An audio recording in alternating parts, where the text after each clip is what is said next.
rich in my. I still can hear the air shots from the trailer hitch on that semi. That's RT on that Glico, 33 in that gym fat. My little niggas wiggin' and turn a beat to a rebound. The shots rank up, heading in my direction. Boppin' ties, my hub bringing a whole 50 guap out. We pop out at your party, free Karoo, Dooley, and Shark. Puff up in Lund, where I'm from, like I grew up in Mercer. Have on Preston bubble for the times, and we ain't had no thing. You spin a deuce. Shit look like I'm trying to two-track the sample, spray your block and tag your whip up. These niggas know we got stuff tape on the handle on the stick, look like a Roman candle. While they keep watching reruns, I heard this show was canceled. All the business getting stood on, every issue gonna get handled, every pistol gonna get brandished. These niggas. Ladies and gentlemen, what is wrong?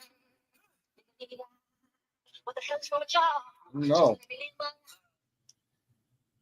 Welcome to the P.U.W.F. Shout out to Body Rock and everyone else doing that. I'm joined today on this special P.U.W.F, which is the podcast for underappreciated wrestling fans, with my co-host Joe BNCO. How are you this evening?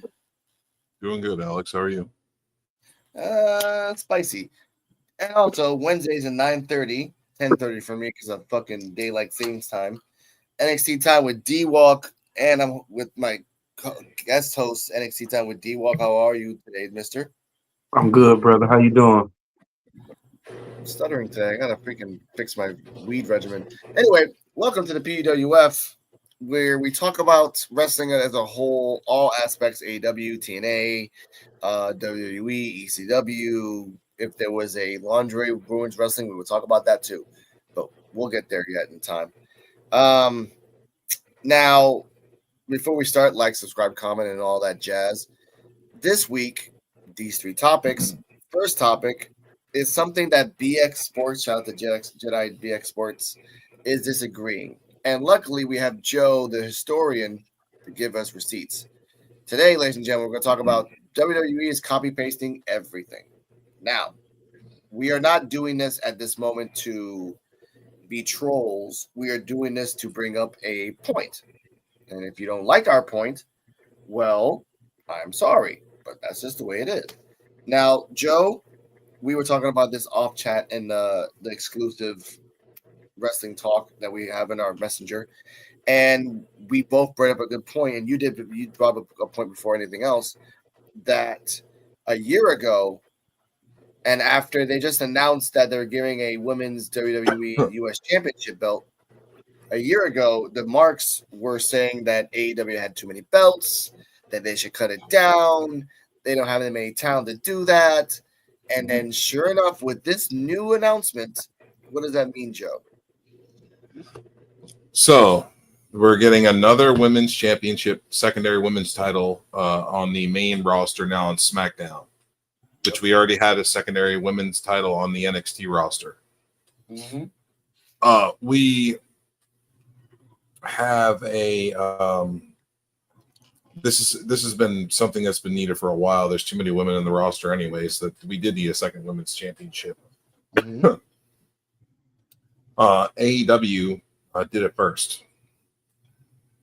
AEW was the first company that did a secondary women's title inside the United States, because Japan and Mexico did it also. Mm-hmm. Now, I was just looking it up on Google. Yes. And this is how biased Google is.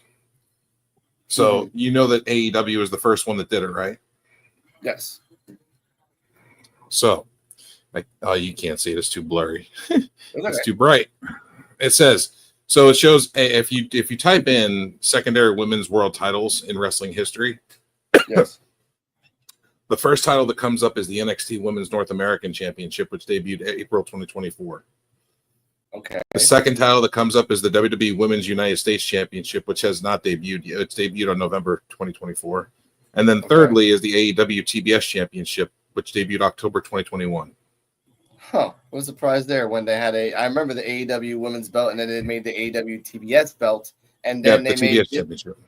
And then they make the AEW tag team belts too. I think they did that first. They haven't done that. Not yet, the women's tag team championships was done in NXT and the main roster of WWE first. Yes, the tag titles. That's true. That's true. But they merged the NXT and the main roster women's tag titles. Mm-hmm. But now there's only one women's tag team title. That is true.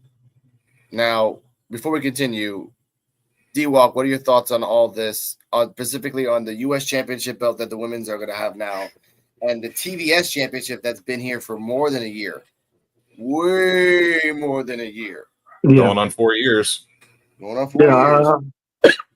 I look at it like it's a competitive thing. I mean, I look at it like how Joe said.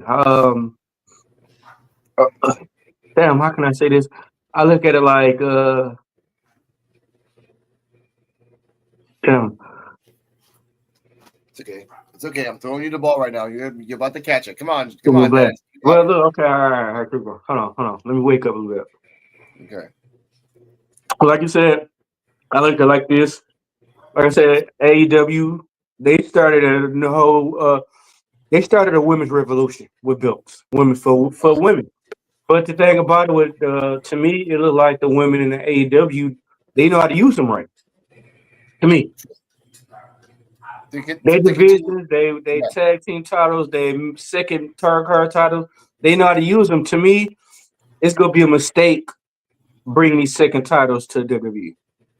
Now, to continue off that, let's look at the facts of AEW and WWE.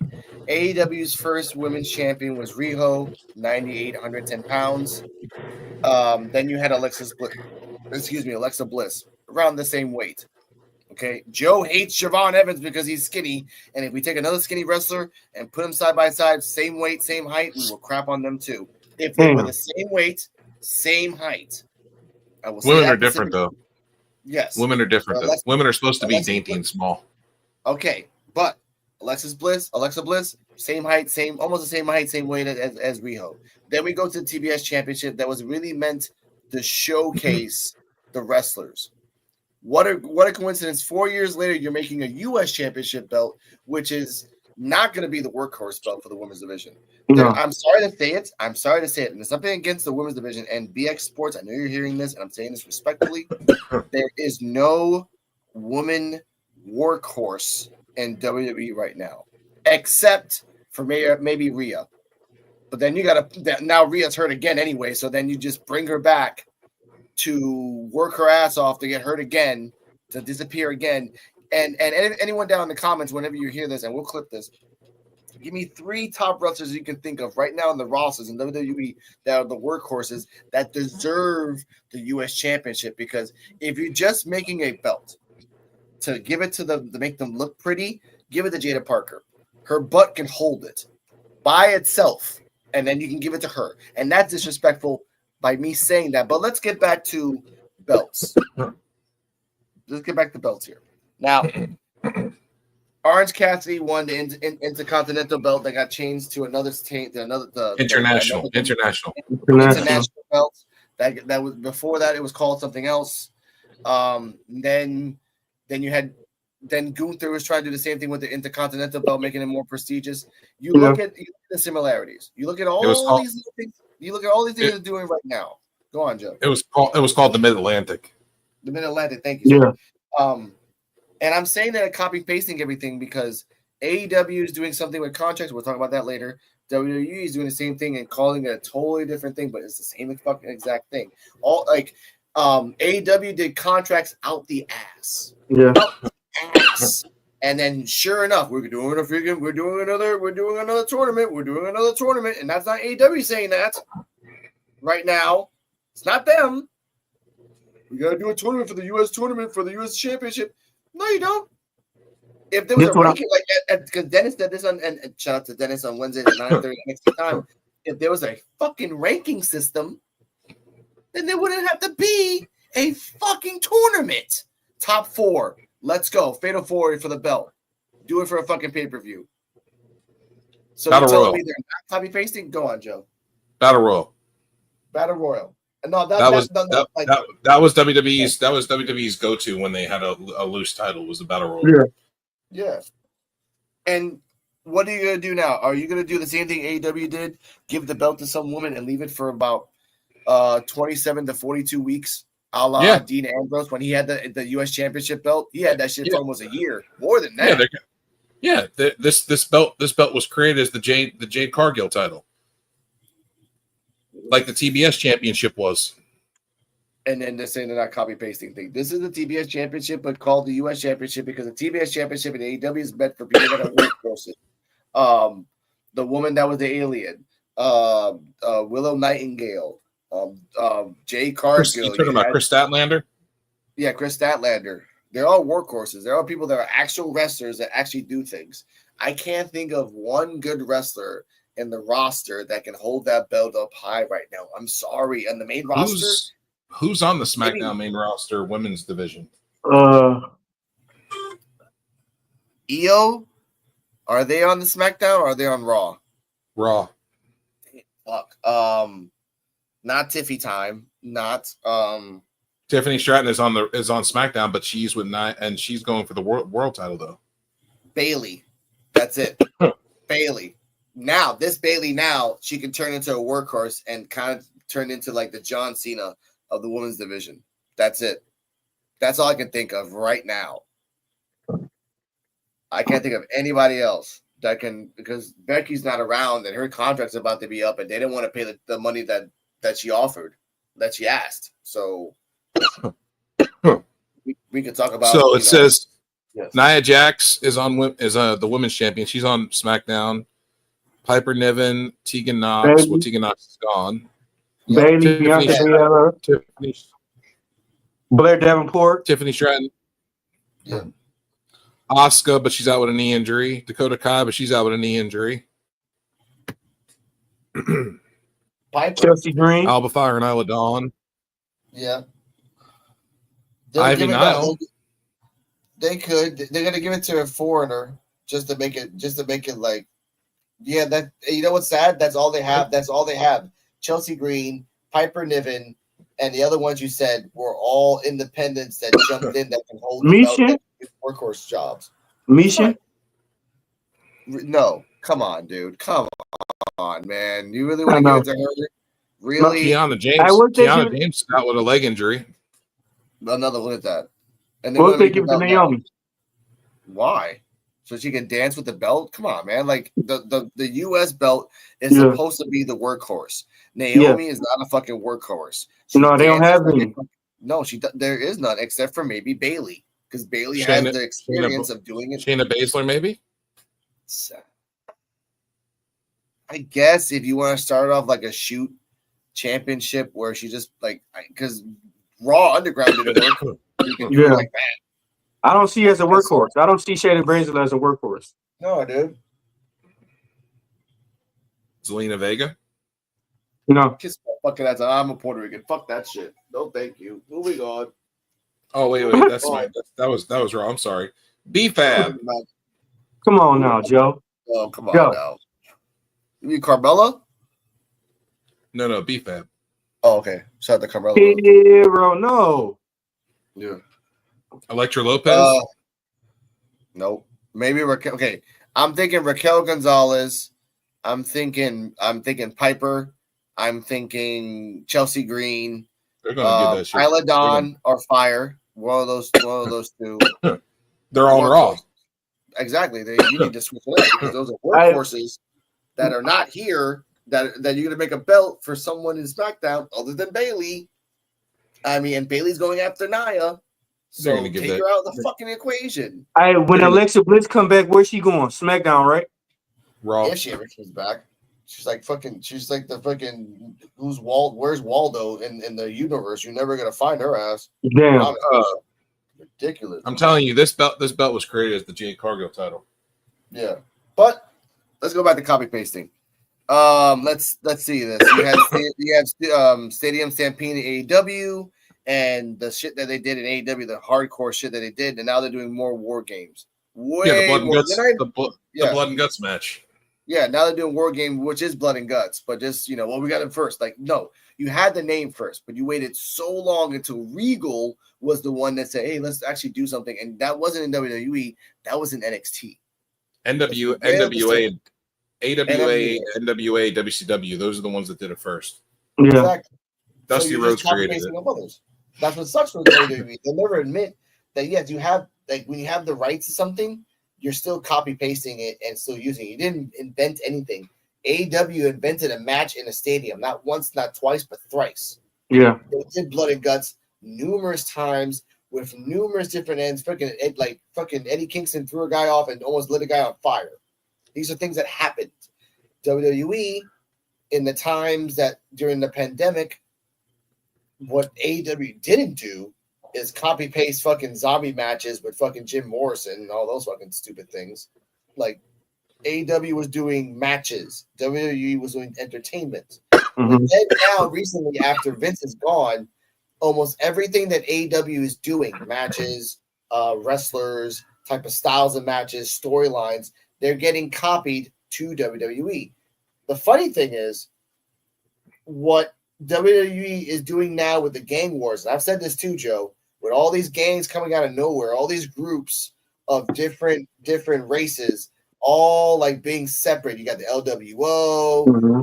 you got a couple other, you got the shit, what the fuck is this just called? The people with the Prince, the Damon Priest's group that he left. Judgment Day, and that's not really like all white, but that's still like whatever. Like you have all these other groups, but then AEW, exactly. In AEW, you only have two major groups right now that are kind of weird, that are copying WWE style, but really making it their own. You have MVPs, what they're calling it, the Black Supremacy. The Hurt Syndicate. Yeah. Yeah. The Hurt Syndicate. A lot of people are calling it the Black Supremacy, bro. They're not even calling it the Hurt Syndicate right now. And then you have the Death Riders. The Death Riders, aka the Oz Crew, which is they're calling it the actors from the show Oz. Like, yeah, it kind of makes sense. Like you look at them, they all look like they came from jail. They all look like they came from jail. So they're doing the race wars in AEW, and what a coincidence that WWE is just taking a slower time to get there. Yeah. But they're getting there.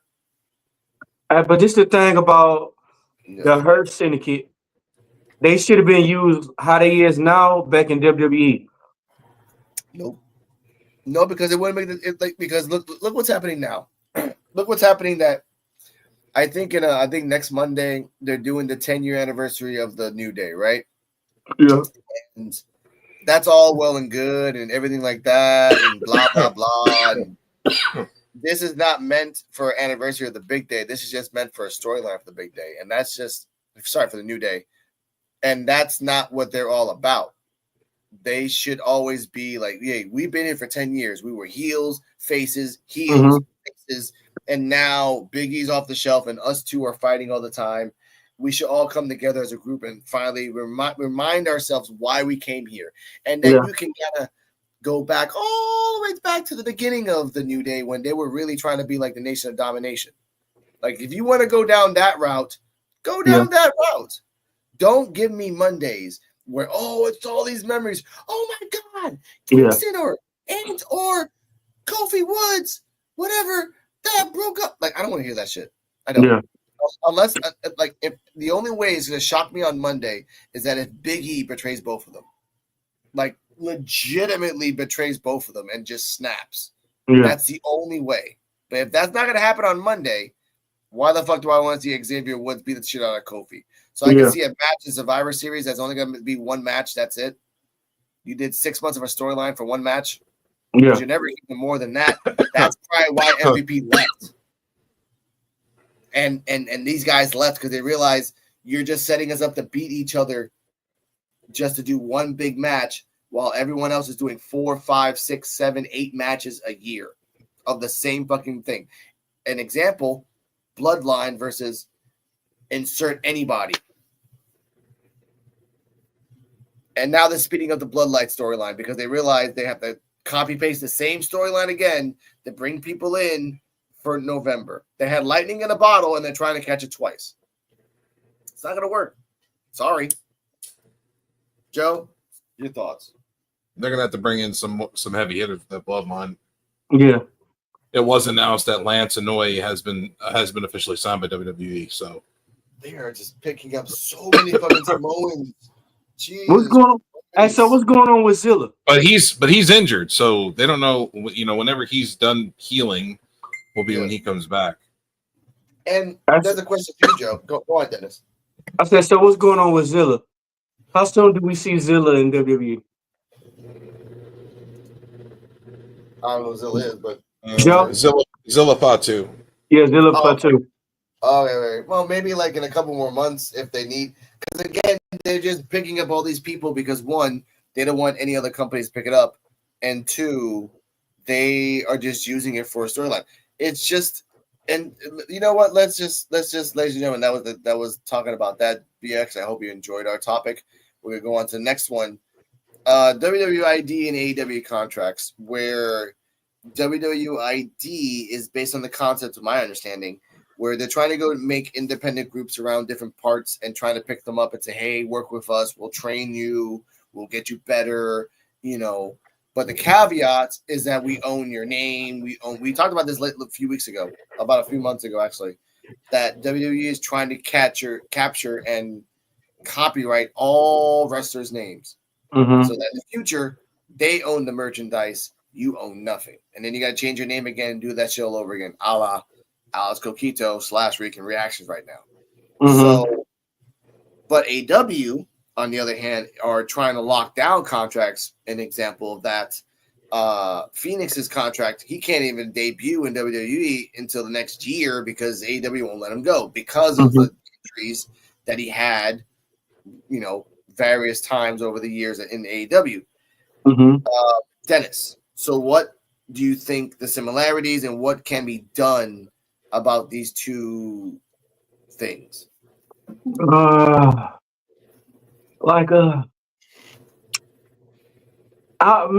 look at it like it's, to me, it's like, since they changed everything now, like I said, you used to have RVD, he could go wherever he wanted, still have his name, but now it's like, to me, it's like they getting petty with it. Like, we don't want you to go and carry your name nowhere else, especially after you show it off at our show. So if you go to this show with the same name, no, we want people to go and don't know who you is. You got to start over from scratch. And to me, you should be able to keep your name. Yeah. Joe? I agree. You should be able to keep your name. The whole copywriting of people's names is I understand why they do it, but at the same time, it's not fair to the talent that came up with that name. If it's their name, then it's their name. They came up with it. They built the gimmick around it. They did all the work. So why should you have credit for it? And if you notice, Alex, the WWE ID, if you notice, it is designed around a certain group of independents, mostly WWE superstar run schools. Yeah. Because they know that once you train them and they don't have the right niche, then they'll go someplace else and be. I call that the Big Cass effect, where Big Cass was great here, but because of basically Carmella, he got out, got the press, and then now he's well renowned in anywhere else because he's just his story and everything else. What happens when you have a wrestler, a female or male wrestler like that? Something happens, they're popular for a cup of coffee, they leave, they go to independence, they use that same name, they become popular, and now they're more popular than ever because they were trained by you. And they'll never say, no, I've never heard any wrestler say, I have to thank the Performance Center for training me and da-da-da. Never. I've never heard a fucking wrestler ever say that shit, and probably will never will. So hearing that, you should keep your name. Keep your fucking name, because if not, like I said, Shotzi Blackheart, you lost your name. Once you leave, you're not Shotzi Blackheart. You have to call yourself Irma Norm or something. Mug Brown Vesticule. I don't fucking know. And that's the sad thing about this, because again, these are similarities between WWE and AEW. AEW starts clutching like clasping fucking contracts like fucking death. WWE in turn makes WWE ID. Obviously, they've had this for a while. This isn't a sprung idea, but these are ideas that WWE realizes that if they're going to be a major company with Netflix, they want to have a guaranteed revenue in the future. And I get that. I get that completely. That's smart. Mazel tov. But then you realize that there are wrestlers like Speedball, Mike Bailey, and other ones like Scoutmaster, a couple of wrestlers I've seen on the side, a whole bunch of Fatu's kids and Anois. There's a whole bunch out there that probably will never go to the main roster because they realize, like, I'll lose my name. I won't be me anymore. I'll be Curtis Axel. Shout out to Curtis Axel, whatever the fuck you are. Did you know Shotzi Blackheart? Do you know some of her previous names in wrestling? Mm-mm. One of them was Pizza Cat. Another was Joey Ryan's penis. Okay, keep going. I know there's more. Missy high as shit. That's funny. And Missy high as shit spelled differently, HY as shit. Okay. Pizza Cat would have been cool, like an NXT name, like it with a mask on. It's Pizza Cat, but like kind of like Blue Girl with a mask. Joey Ryan's penis. What the hell? Yeah, that's it's a different time. Probably hanging out during Pro Wrestling Guerrilla PWG. So let's just leave it like that. There was a weird time back in those days. To go on to the next topic before we finish this off, I will say this. Again, another similarity between AEW and WWE that people don't want to admit. And again, WWE has been messing up. I want to give a shout out to the What's Wrong with Wrestling podcast. They have a channel on YouTube. They only give Raw and SmackDown for free, and they sold out. And now you have to pay Patreon for NXT and AEW, and what's funny about that is that they crap on AEW, but you'll never hear their podcast for free crapping on AEW. You know, like it's yeah, exactly. Like, oh, we talk about AEW and NXT. There is no free NXT or AEW podcast of them to understand why they hate it. But then you have to hear the Raw and SmackDown podcast, and they shit on it. But they only reference it, like the AEW podcast. Because, for example, who's this? Who's this? They're a podcast I've been listening for a long, long, long time. They're called the What's Wrong with Wrestling podcast. I'll tag them on YouTube at 27 minutes. I was one of the very first members when they were born, like around 2013, 15. Around that time, they are the kind of the people that made fun of Raw and SmackDown. They're the ones that coined the phrase fruit roll-ups, because they were the ones that always said, "Oh, no, with a fucking fruit roll-up," and they're the ones that make that like that. One of the hosts has a very cool Stone Cold, like almost spot on Stone Cold impression. That one, Stone Cold tagged him and said that was actually a good impression, and two, he just did one recently where he did the intro of What If. Hey, Unexplained. And then did the What If intro as Stone Cold. So that was actually really good. You can check that out, Joe, when you get a chance. I'll send you the link. Okay. But thank you, Onyx. Love you too, brother. But they recently, about the last year, they got a Patreon, right? A whole bunch of people. Good for them.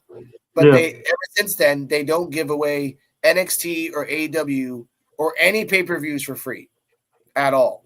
Even at maybe a once every 2 months, they hey, nothing. So when I hear them, they just talk about Raw and SmackDown, and they did shit on Raw and SmackDown. Love you back, Onyx. Where they talked about the match between Gable and Dragon Lee. Oh, why do I have to see this AEW shit on this match? I'm like, damn, what the fuck, dude? Was it that bad? And I watched the match. I'm like, this is wrestling. Why are you getting mad at it? Like, if they do it, it's the AEW shit now. But that's what podcasts are. And don't even get me started with What Culture Wrestling. They have gone off the fucking deep end lately, and I don't even try to watch their asses anymore. They have skits now, and it's fucking ridiculous. But this is what I mean by wrestling people that I grew up on. Some people start off happy, and now they end up sad. AEW started off happy, and they ended up being greedy fucking trolls. WWE ended up evil, and now moving on to the next topic. Next up, coming up, Bianca Belair and Jade hate each other. Now, this is coming from backstage news that Bianca and Jade legitimately hate each other, which you can kind of see in the background with their mannerisms. Joe, is there any truth in this thing, and how do you feel about this? I feel there could be a lot of truth into it. I feel like there could be a power vacuum, power struggle. Feeling of stealing the spotlight type thing, and yeah, I am just not sold on Jade. Never have been, never will be. I feel like she is. I feel like she has not grown. She has not learned. I feel like no matter how much people back her, I feel like she is just garbage, trash. Yeah. She has learned under some of the best. The 3 people watching, thank you. Keep going, Joe, and hit that like. She has learned under some of the best performers in the business, i.e., Bryan Danielson. And she's learning in the performance center from people that are there. I mean, she is learning from all these great people, but at the same time, I just don't feel like she's grown. And I just feel like this title was again created for her. Yeah. And she's going to get this title and she's going to run with it for a while. For and nothing. it's going to build up to her and Bianca at WrestleMania probably. Yep. To me, if they got beef like that, I don't want to see them wrestle against each other because imagine how trash the match gonna be. No. Brock Lesnar Goldberg all over again. No. There could be. Wait a minute. Now there have been some bad examples of people that hate each other that have matches, but there have been good examples of people Matt that Hardy hate and each Edge. other. Exactly. When they hate each other, they really want everything to be crisp and perfect, and they will nitpick and they will macho man fucking analyze. But there was cheating involved, and there was cheating involved with that, and backstabbing, and there was a lot more involved in that. Okay, so what about Charlotte Flair and Nia Jax when they got into that big scrap in the ring, and they was fighting for real? The thing is, Onyx, they really do have beef against each other. That's why they don't like each other. And if you analyze it beyond just two women working each other for a tag team belt, it's about vanity. Bianca was on the road up the greatness to be one of the great ones that have multiple championships on her back. Jade expects to be on the road up to get multiple championships, to get multiple things. And now Bianca's stuck with somebody that wants to go up, that thinks that she deserves to go up, or doesn't deserve to go up because her wrestling is shit. And again, shout out to Onyx, not the Onyx Blade. Well, shout out to Onyx Blade, love you, but shout out to B-Mac. And B-Mac loves Jade, but he has to admit, like, Jade's body of work has always been like a recovering gambling addict at the casino, wavering,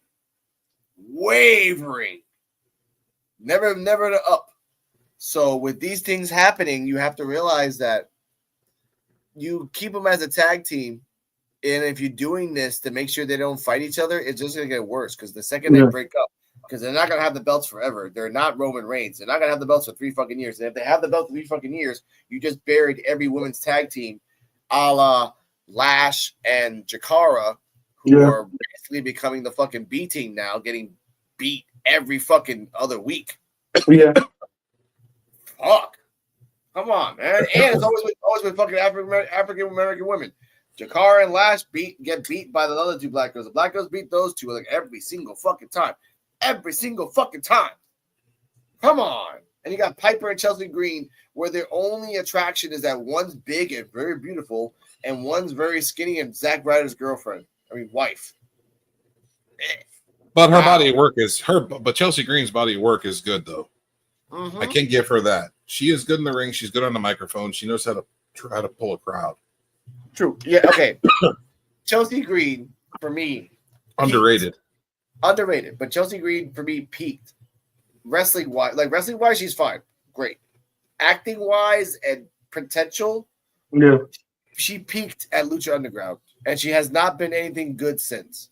The only thing that she got her famous is when Zack Ryder was in a picture on Twitter when he had the TNA thing, and then like that. The only thing I remember from her. And now that she's with Piper Niven, which I've always loved Piper Niven because she's always been like a very a workable Nia Jax. That she knows she's talented. She's talented and knows how to fucking wrestle, and she's beautiful. She's just not as demure. Not the words, not demure. Tall and Samoan influenced as Nia Jax. Yeah. So I will say that if Jakara and Lash wins the belt, sure, great. They're not. They haven't done anything significant for them to be a wow. I want to watch every week of these people. They're not. Except okay, fine. They're broken beautiful. That's great. That shit gets fucking old very fucking fast. A la Jada Parker. Her ass can only take her so far, so long until you be like, all right, fine, it's an ass. I see that shit every day in Puerto Rico, ladies and gentlemen. I see asses better than hers in Puerto Rico, and I'm missing my girlfriend's ass that's in Philly right now. So imagine that shit. Yeah. Life is life. Now, yeah. But what I got to say about the Piper Niven and Chelsea Green, I know Chelsea Green got a lot of potential, but I want to see her play a good serious heel role, like fuck all the goofy shit and everything. I want all the smoke. Yeah, but that's like saying you want to see R-Truth without the jokiness. No, yeah, but R-Truth could do it better. R-Truth could wrestle, man. R-Truth could do it though. It's R-Truth. And then Doudrop, I still can't get Doudrop past out of my head. Like I can't take her serious because her name was Doudrop. Yep. That they fucked up. That they're like, oh well, we gotta stop doing this shit. We gotta call Just like Butch. Just like Butch. He was dope as hell as Pete Dunne. I still can't get. That was all Vince McMahon's bullshit. Yeah, I can't get him. His name Butch still to me. Mm-hmm. He's still being called Butch. Yeah. They're all called Butch because fucking shit sucks, and that's what sucks about that. R-Truth makes fun of it every week. Every week, and he funny as hell about it. What he tell him last time? What he tell Butch Pete. He mad as hell. What he asked him week before last? Have you seen Butch? Yeah. R-Truth to me, he should be at least one-time world champion. Come on, man, get that man a belt one time before he retires. You said the U.S. and the IC title and tag titles. You said belts. Yeah. But I want to see him win. He deserved a world title, though. He at least deserve it. At least give it to him for a week or some shit. Let him get it. He said the world title on TNA. Yeah, I want to see WWE though. He didn't work his ass off. He didn't work his ass off in WWE. So did so-called Ethan Page, and you know that he lost and got buried by Dudley's just last week. So like, even if you deserve it, quote unquote, you'll still get buried just for the legends that just come in for 2 minutes. And that's just the reality of Bianca and Jade. Whether you like it or not, you break up, you fight each other, and then some new, or not even new, some legend comes in and gets you, and you're buried. You're on the floor looking up in the sky while they are there for a minute, cup of coffee, they win, you lose. And with that, you got any more topics to talk about, guys? I just, the state of wrestling as a whole, I just feel like, there shouldn't be, we shouldn't have a hierarchy of wrestling. Wrestling is wrestling. The more companies and the more wrestling companies that are out there, the better it is for everybody. The more content there is to be made for everybody, and the more opportunity there is for indie talent and talent coming up to be seen on national television. So the more wrestling companies we have, the better it is for everybody, and the better pay that they get. So why hate on anything? I mean, if you're going to hate on something, that's fine, but like hate on it for a specific reason. Like if you don't like something that somebody's doing, state that. Give your reasoning. don't be hating on things just because of the fact that you just feel like it's not the specific product that you like. True. And that's the way it has to be. That when in the podcast we're Unappreciated Wrestling Fans, we bring facts and data to the point. We do bring up controversial topics in the thumbnail, because obviously that's how we bring clout and bring people in. But ultimately, when you sit down and talk with us and listen to us, you see that we bring data and facts. We got contested saying that we disagree on the topic of WWE copy pasting. We just bring examples. And we can bring more examples if there's a part 2, if anyone else wants to come on our show and talk about that. We do talk about Bianca and Jade, because there's legitimate hate that can brew and then extend outwards to other wrestlers that can manifest. When we talk about WWE ID and AEW contracts, because people tend to forget that in the next 2 or 3 years, wrestling is going to be booming.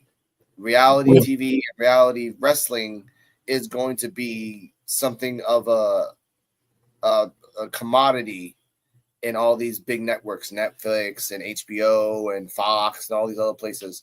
So big companies like that, like all companies, want to make sure that their products don't disappear when they're on the rise. If you like the product, they want to keep the product until it's drained, and then they throw away the product. When they throw away the product, not the product themselves.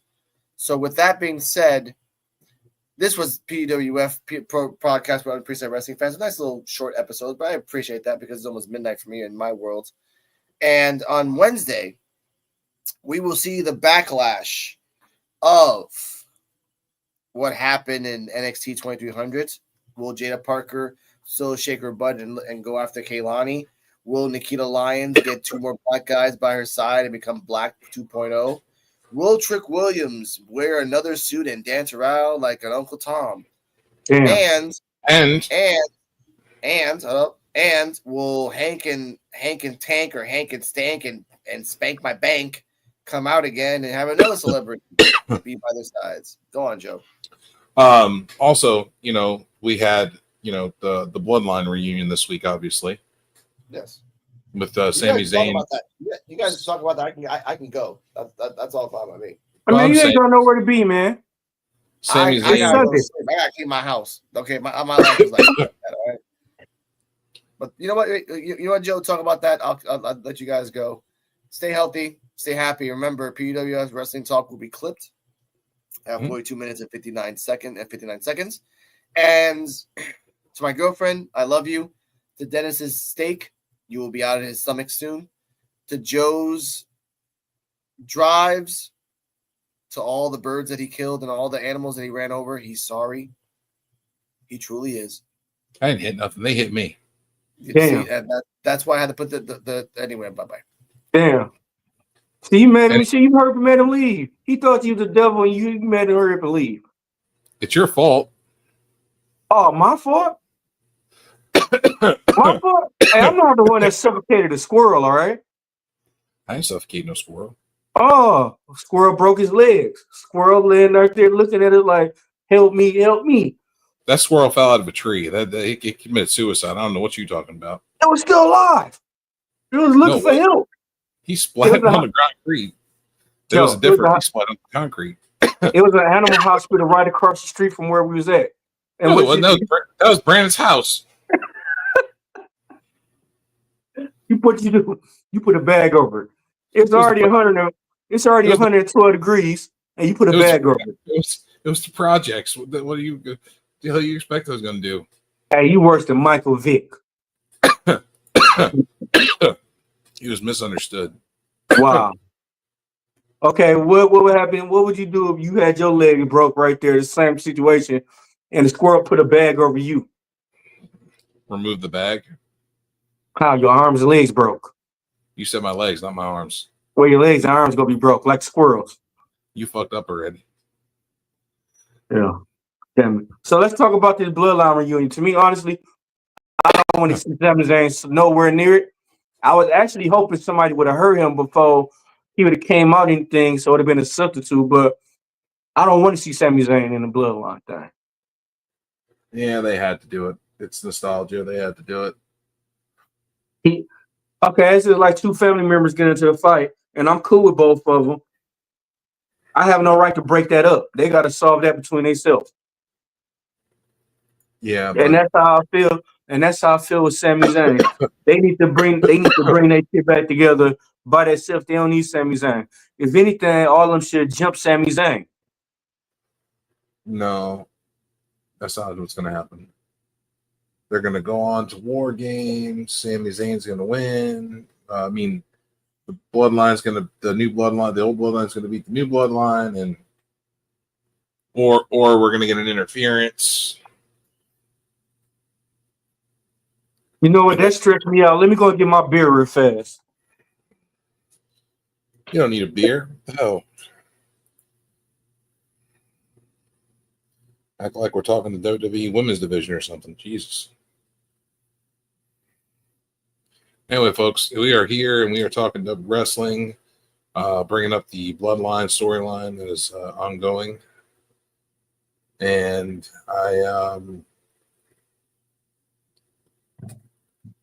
Okay, I'm back now. Oh, welcome back. Hey, Mazel Tov. About time you show up. Oh, man, ain't that about something? Always like you being late. So what you want, the drunk or sober me? Huh? No. NXT Time with Drunk Walk is on Wednesdays.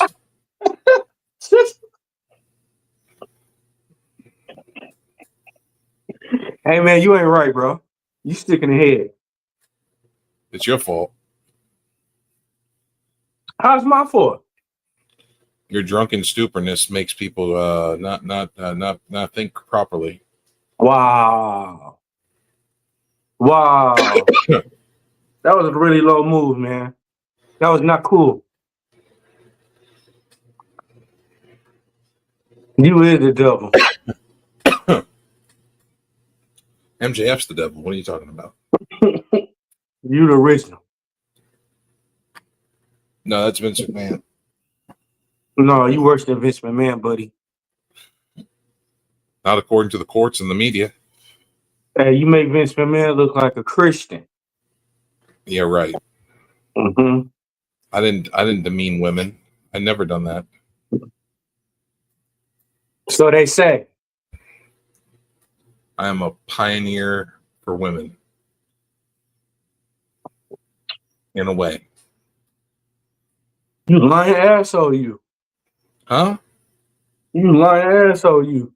I'm not a lying asshole. I may be an asshole. See, so that's why your heart black and cold. No, my heart's black and cold because I like to smoke and I like the winter time, but that's beside the point. Honest to Blade. Thank you, bro. Have a good night, man. Come back on again. Thank you for coming on. So, Joe, how do you wish you would have seen this storyline go, this bloodline storyline go? Give me what would you want to see happen instead of what's about to happen now? I don't know. I'd like to see a third team in this War Games. Mm-hmm.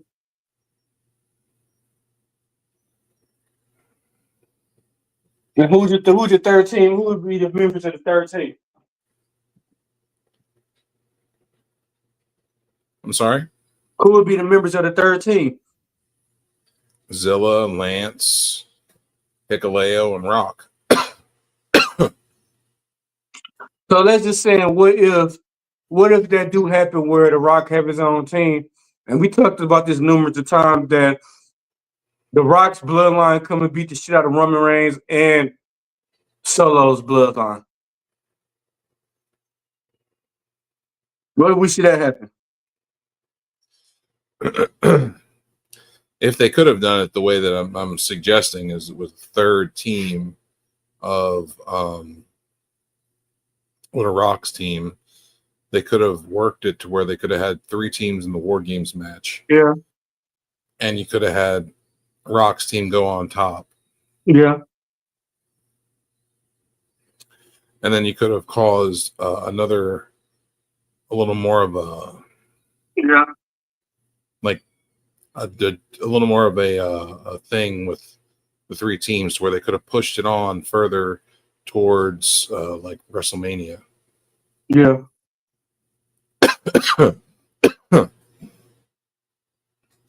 But they wanted to rush it, so Yeah, that's exactly what they're doing.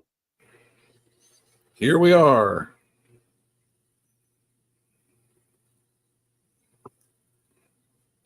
Hey, thank you for coming on to the show. Thank you for the comment. Yeah, and, hey, bro, and that's exactly what they doing. They rushing it. They don't rush it, bro. Like, to me, they should have started. They should have started sooner. Oh, somebody got traded in the NBA. I don't know. Hold on, let me look. Let me see what's going on. Yeah, Let's see. they Said something about the Detroit Pistons traded somebody. Hold on. bullshit. They better not. Wow. Detroit Pistons said that they suck and are selling the team. Holy shit. Look at that. Hey, I don't care as long as my Lions doing good. I don't care. Just like your Detroit Red Wings just got smoked by the Rangers tonight. New York Rangers 4-0. Hey, how many rings have you won though? But the How many Rangers? championships we won? No, the Red Wings, Detroit. We won what, 11? When was the last time y'all were relevant? When was the last time y'all were in the playoffs? I'm about to pull your file. You want to go there? Yeah. I could tell you the last time we were in the play. I can tell you the last time Rangers were in the playoffs. When? Last year. We got 11 Stanley Cup titles, bro. 11. We have 1, 2, 3, 4. 4. We have 4. Ha. Joke's on you. Yeah, we got 4. When did you? Yeah, but see, we got 4, but we still got 4. What's We got 11. We got 4. We still got 4.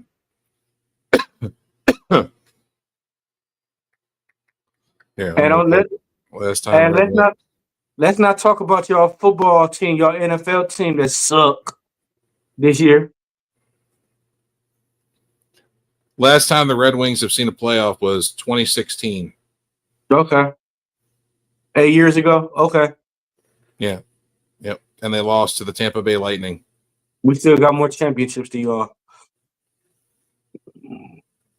They still ain't seen a champion. They still ain't seen a championship, a playoff. We got 11. Almost a decade. Y'all got 4. So, New York Yankees got 28. What was 27? What does that matter? How many Tigers got? We got a couple. You got a couple? Yeah. I'm looking it up. Man, you ain't gotta look up shit all the time, man. Quit being an asshole. Look it up. You got 4. Yeah. And the last time y'all won a World Series was in 1984. Yeah, we could have won one in 05, but 40 years ago. we could have won one in 05, but they choked. That's usually what Detroit teams do. No, whatever. Don't talk about my Lions because we kicking y'all. We kicking everybody ass. We kicking ass, taking names. No, let's see. Detroit Lions. We only lost one game.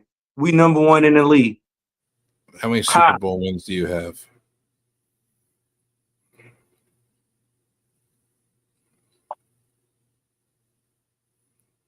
They won 4 championship games prior to the Super Bowl.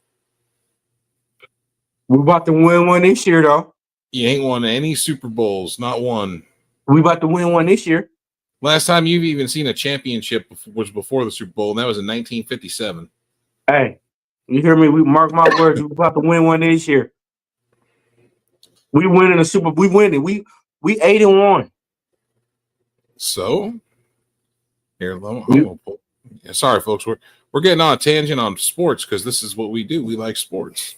Yeah, and we talk shit about each other, even though you're from New York. That's right. New York, one of the most decorated championship cities in the world. Whatever. Number one in baseball for the most championships. Ain't nobody ever catching that. Let's go Lions. You see that? Let's go. Stop blowing gas up your own ass. Hey. So your Lions are 7-1. Mm-hmm. Okay. And Kansas City is 8-0. Okay.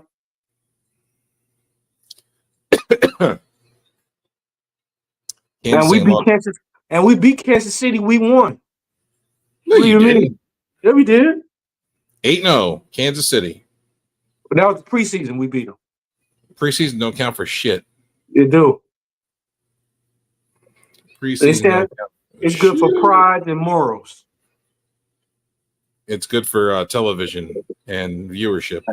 Well, that's all right. We better than y'all this year. We beat. Let's see. Preseason. Okay, Kansas City lost to Jacksonville. They lost to Detroit, and they lost to the Bears in preseason. And then the season started, and they beat Baltimore, Cincinnati, Atlanta, the Chargers, New Orleans, San Francisco, the Las Vegas Raiders, and Tampa Bay. We got the hardest schedule, though. We just beat Minnesota. Minnesota had the number one defense. They play Denver. They play Denver this week, and then they got to play. Kansas City's got to play Buffalo next week. Buffalo's the game that's going to give them trouble. Yeah. Yeah, we ain't gonna play Kansas City until the playoffs. You're Detroit, right? Here, yeah. I'll tell you. You all play Houston this weekend. Oh, that's an easy win. Houston like 1-7, 1-6. They're 6-3. Houston? Yes. 6-3. They still trash. They're almost as good as you. They still trash. Mark my words. We win it tomorrow. They haven't had a bye week yet. Y'all have. We win it tomorrow. We ain't losing no more games. We're not losing no more games. You got Jacksonville the week after that. Indiana the week after that. Trash. Detroit. You play Chicago the week after that. Trash. Green Bay. Trash. We just beat Green Bay. Buffalo. Trash. You ain't gonna fucking no. We just beat Green Bay. Buffalo 7-2. Buffalo is 7-2. If we would have lost against Green Bay, I would have said, yeah, we ain't gonna win. We beat the top 3 teams in our division. So what? You didn't beat Buffalo? We gonna beat Buffalo. Trash. Y'all lost to the Giants in the opening preseason game. And who did y'all lose to in the preseason? I'd have to look, but we beat y'all in week 1, 14-3. Nah, that's so they say. I'm just saying. Y'all had to go to overtime to beat the fucking Rams. Y'all ain't gonna make the playoffs. So? No, we got to rebuild. I'm the first one to admit that the Giants need to rebuild. Exactly. That's what we had to do now. Well, I mean, you can't go much worse than 0-16. So, I mean, you got to do something. Man, that was like 20 years ago, man.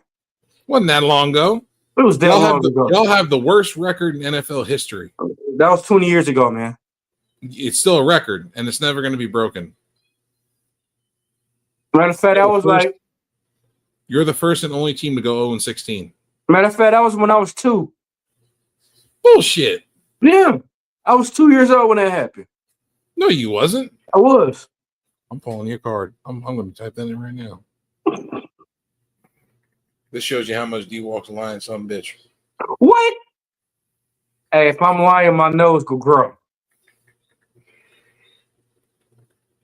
Okay, my nose ain't grew yet.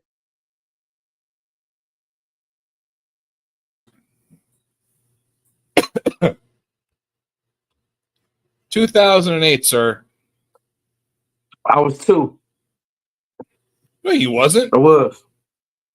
You a lying son of a bitch. I was 2. What year were you born?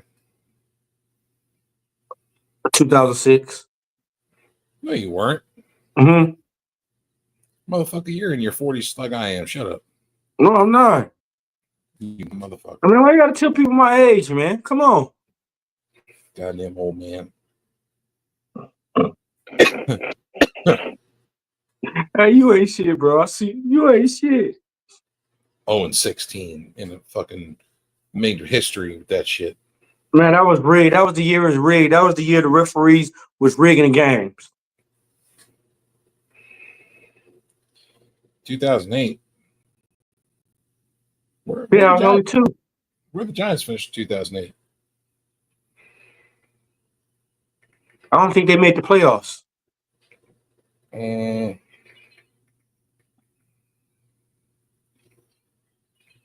I'll look it up right now.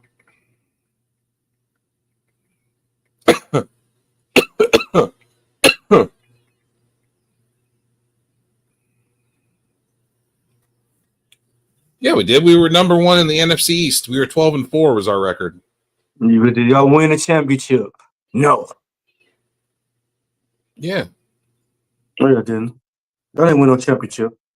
Yeah, we did. We beat the Patriots. I don't believe it. That game was rigged. We won the Super Bowl that year. It was rigged. Yep. The year It was rigged. the year that you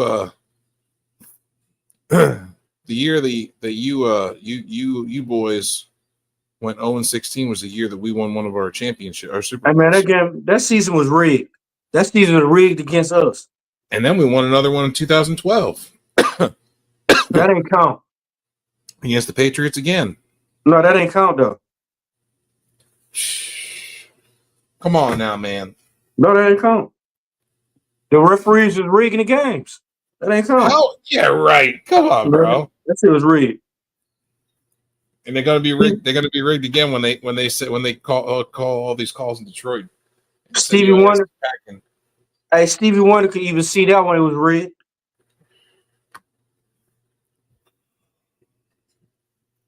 Matter of fact, Stevie Wonder said something on the commentator thing like, "Man, this game rigged. I see y'all. I see this game rigged."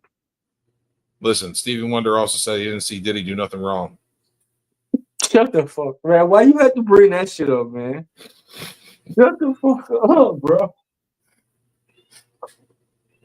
Man, what's wrong with you? Ray Charles confirmed that Stevie Wonder did not see Diddy do anything wrong. Wow, bro. Why you have to bring that up, man? Why you got to bring a blind person into this situation? See, I told you, that's why you cold-hearted. That's why you cold-hearted. That's why there's something wrong with you, man. You evil.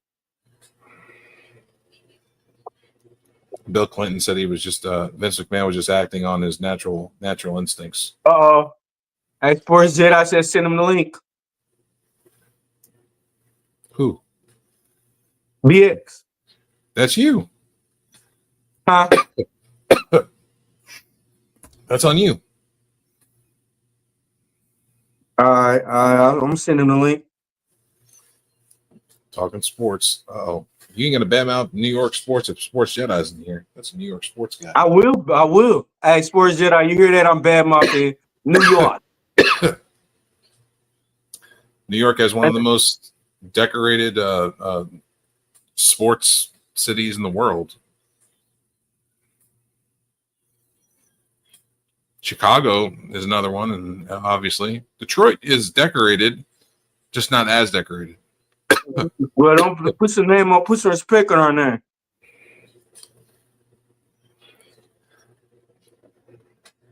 Listen, y'all don't have the Flint, Michigan Wizards or anything like that. Oh man, here you go.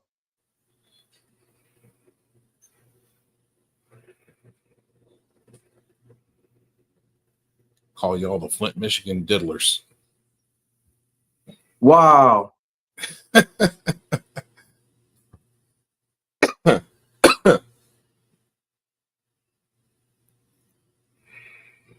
Hold on, I'm trying to send this to. I know. It's not hard. It's called copy, and then you go over and you click paste. Hey man, leave me alone, man. Quit your. Yeah, like I said, New York sucks. Everything in New York sucks. You a The lying crime there motherfucker. sucks. You loved it in New York. No, I bullshit. It smelled like crime, trash, filth. I thought I seen Batman flying around and everything. Man, New York is trash, especially in the suburbs. Especially they suburb. Oh, we got a guest. What's up, guys? How you guys doing? Not We too bad, good, brother. How you doing? But anyway, New York sucks. We talked about everything about New York. It sucks. I'm not here to talk about New York. I'm about to talk about how you guys open up the show, calling me out, and I'm here to defend myself on the way you guys want to call me about the too many belts with the women's division. Let's talk about that first. We could talk about the Jets, Giants, and all that nonsense, and the just remember Rebuilds, BX. We need rebuilds. What do you mean rebuilds? The Jets and the Giants need rebuilds. I'm not here to talk about the football right now. I'm here to talk about the comments about too many belts. Okay, let's talk about it. Yeah. Yes, sir. Since you guys called me out, I would like to defend myself. But let me hear your take. Let me hear your takes about this. No, let's go. Let's talk about this because whenever it comes to women's wrestling, you guys tend to turn chauvinistic. I'm gonna be honest with you.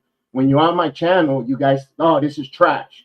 You talk about the women's division like you don't like it. If you don't like it, that's all cool. But to say there's too many belts and then you and I'm just saying, I don't agree that the WWE is copy and pasting all elite wrestling. Like you said, it's gonna be a spicy show. Let's go. I could bring the spice too. Come on. Let's talk. Come on. Let's go. Let's bring it up. Let's talk. Bring it up. What you guys were talking about. Well, I'm here now. Address me. I'm here now. Now I'm in front of you guys now. Yes. Okay. Alex stepped away, obviously, because he has to clean his house or whatever. But I just feel like there's too many belts. Like there's always an argument that's always said that AEW has too many belts. Well, we're not talking about AEW right now. That's another story. We're talking about WWE. Now, there's a lot of women now. There's a plethora of women where the top of the top is logjam. You got Liv, who Liv, Rhea Ripley, and you have that already logjam to the top. That now the mid-card title, to make you guys understand, opens up the opportunities for Selena Vega, which a lot of people are crying and saying push the Selena Vega army, and I agree. Also, Dakota, a woman like a Dakota Kai, who doesn't have anything. Do you believe she's going to be a world champion? No. Dakota Kai's out in the injury right now, anyways. Even if she was healthy, my point is that she was not going to be world championship material, and the male wrestling audience wasn't going to put up for her being a world champion because they would be raising their eyebrows. Now, if you have a mid-card title, they could work themselves and become relevant. You don't have to let go of an Indy Hartwell or other women because they're not going to be at the world champion materials. That's what the mid-card title is being introduced to the WWE. It's for these women. So men like yourself that don't like the women wrestling could like the mid-card women to be relevant because they're fighting for an Intercontinental or United States Championship. Now those matches become relevant, and now you want to watch it because it means something. It's not too many belts. When you have Ring of Honor Trios champion, now if you want to compare the titles with the two companies, or you have too many Trios titles, or you have a TV title, an Inter-Atlantic title, a yada yada. Now you're talking about too many titles. WWE, there's two wrestling brands. There's a SmackDown and a Raw.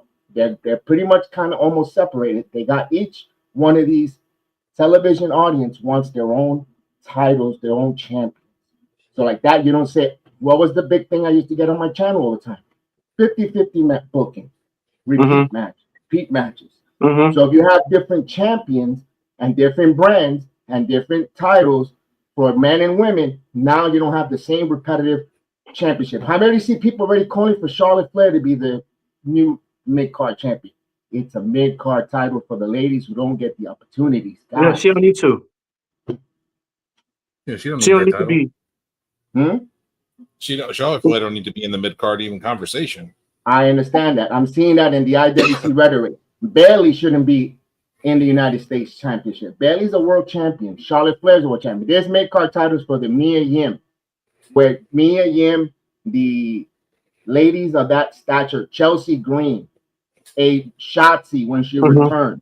You see the names there? They're not going to be main event women, but they're world champions on a SmackDown show where now you could put them there and you could have that opportunity for these women to have exposure and be taking the attention of the men audience, because let's face it, wrestling male don't really look at them for their matches. You guys want to run immediately to wow, this is trash. I mean, you said it on my own channel. I mean, and I'm like, damn, give these women an opportunity here. Says that's my saying. MLW CMLL Lucha Apocalypto's live stream is canceled due to technical issues. The show will air on delay tomorrow.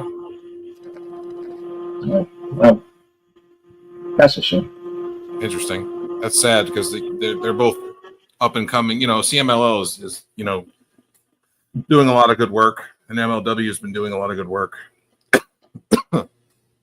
No, but what you said, BS, we saying that because, like I said, the WWE didn't let go of a lot of good talent. India Cartwheel, she shouldn't have been gone. Like, they could have had her in the mid-card title. They don't have enough women to make another title. Like, I'm saying, like, what we'll keep seeing the same women wrestle for the belt and everything. Is not enough wrestlers. They ain't got enough women wrestlers to make a new belt for the new division. Oh my God, you don't know how much. I'm sorry, with all due respect, that is so totally wrong. I just gave you a bunch of names right now. Look. No, hold on, man. Look, this is all I'm saying. Okay, now they barely got tag team women division wrestlers. All right. Wait a minute. We're talking about mid card. We're not talking about tag teams right now. That's the problem. We jump for so many different topics. Let's stay on the yellow brick road right now, which is about the mid card women. You said there's not enough women. I just gave you a bunch of names right now. Plus, now I didn't even talk about Natalia Neidhart. You've got so many. You got Charlotte. You got Brandy, aka B-Fab. There's so many different women there. That and you trying to, let's stay on the yellow brick road. No, I'm just saying. I get it, but I'm saying this. Like, do you see? Okay, let's see Mishin win the U.S. women's title. How many more different women could we see contender? Like, you remember how I said the ranking system broke. How many other women do we see, like, instead of seeing the same matches over and over again for the same belt? How many different women we see wrestling? But here's the thing. WWE doesn't have a quote-unquote ranking system. So, again, this debunks your title about WWE copying and pasting all Elite Wrestling, because they don't have a ranking system that says this one's a number one contender. We're going to use this one tonight. What the thing here is, they got different women. Don't forget, they have and you should know this. You do NXT time. You host a show about this. There's a whole NXT plethora of women ready to come up from the main rock from Orlando to SmackDown and Raw. Don't you host NXT time? You know there's a bunch of women there. My God, don't you think when you talk sometimes? I'm sorry, with all due respect, there's a lot of women in the grass there. D-Wolf, you say repeat matches and not enough women. Didn't they say NXT is the most biggest women roster, stacked women's roster in all of professional wrestling? Now you're going to tell me there's not enough women? No. Which one is it? Am I going to braid your hair, or am I going to relax it? You talking about bringing women to the main title? What happens when they bring the NXT women to the mid card title? Yeah, that's what I'm saying. What happens when they bring them? Who else do they have in NXT? To me, they shouldn't bring nobody up to the main card, because if they do, they're gonna struggle. It's eventually they will, but here's the reason why you introduce the mid card title, because now they become relevant to the wrestling picture. They become relevant because now you're going to pay attention to them. The same way back in the 80s, you had the Macho Man Randy Savage, who's an Intercontinental Champion, and he moved up to the world title. He brought credibility. That's like going from let's take it to a sports analogy, from Major League Baseball. You have a AA, AAA, then you have the Major League. Those titles are stepping stones. Those titles were meant for stepping stones. Who's the next guys moving up? The same way Gunther was Intercontinental Champion. Now he's World Heavyweight Champion. That's a step up when it comes to these women, they go either the mid-card title range, they see how they gravitate to people, also with their promo skills, how they gravitate to merchandise sales and all that other stuff that comes to factor. You know what? They become now a face of a wrestling company. We can make them a face of the women's division. Let's go. They were great as an intercontinental title run, or women's intercontinental, or women's United States title run. Now we could elevate them to a world title. It's not going to happen overnight. That's the problem. Everybody wants things microwave instantly at the moment. Everything with storylines and progressiveness and growth, you start getting attached and want to see these women grow. That's my point when you say there's not enough repeat matches. There's a whole list of ladies that we could. You got Carrie Sane. How many times do you think Carrie Sane should beat Nia Jax right now? No. Make it. How are you going to make it sense? No, she's so tiny, but she's first inaugural women's champion, United States women's champion. It makes sense because yes, it could make sense. You have a nice series with her and Mia Yim if they want to wrestle. You want to have there's so many different women that is not log jam at the main event picture that you could make it seem better because you have a Jade. I'm not saying Jade is going to be United States World Champion. They look like they're going to push her to the world title picture. So you guys don't like Jade, and a lot of the end of the community thinks she stinks as a wrestler. Doesn't resonate. Whatever. Yada yada yada. If she's world heavyweight champion, you guys are going to be waiting, counting the days when they take that title away from her. But you know what? If there's a women's mid-card champion, you could get invested in the Chelsea Green running and becoming champion while Jade is the world heavyweight champion. You get that out of the system. You see what I mean? What I'm trying to tell you there? BX, I feel like this title was created to give to Jade so they can have a Bianca versus Jade championship match at WrestleMania.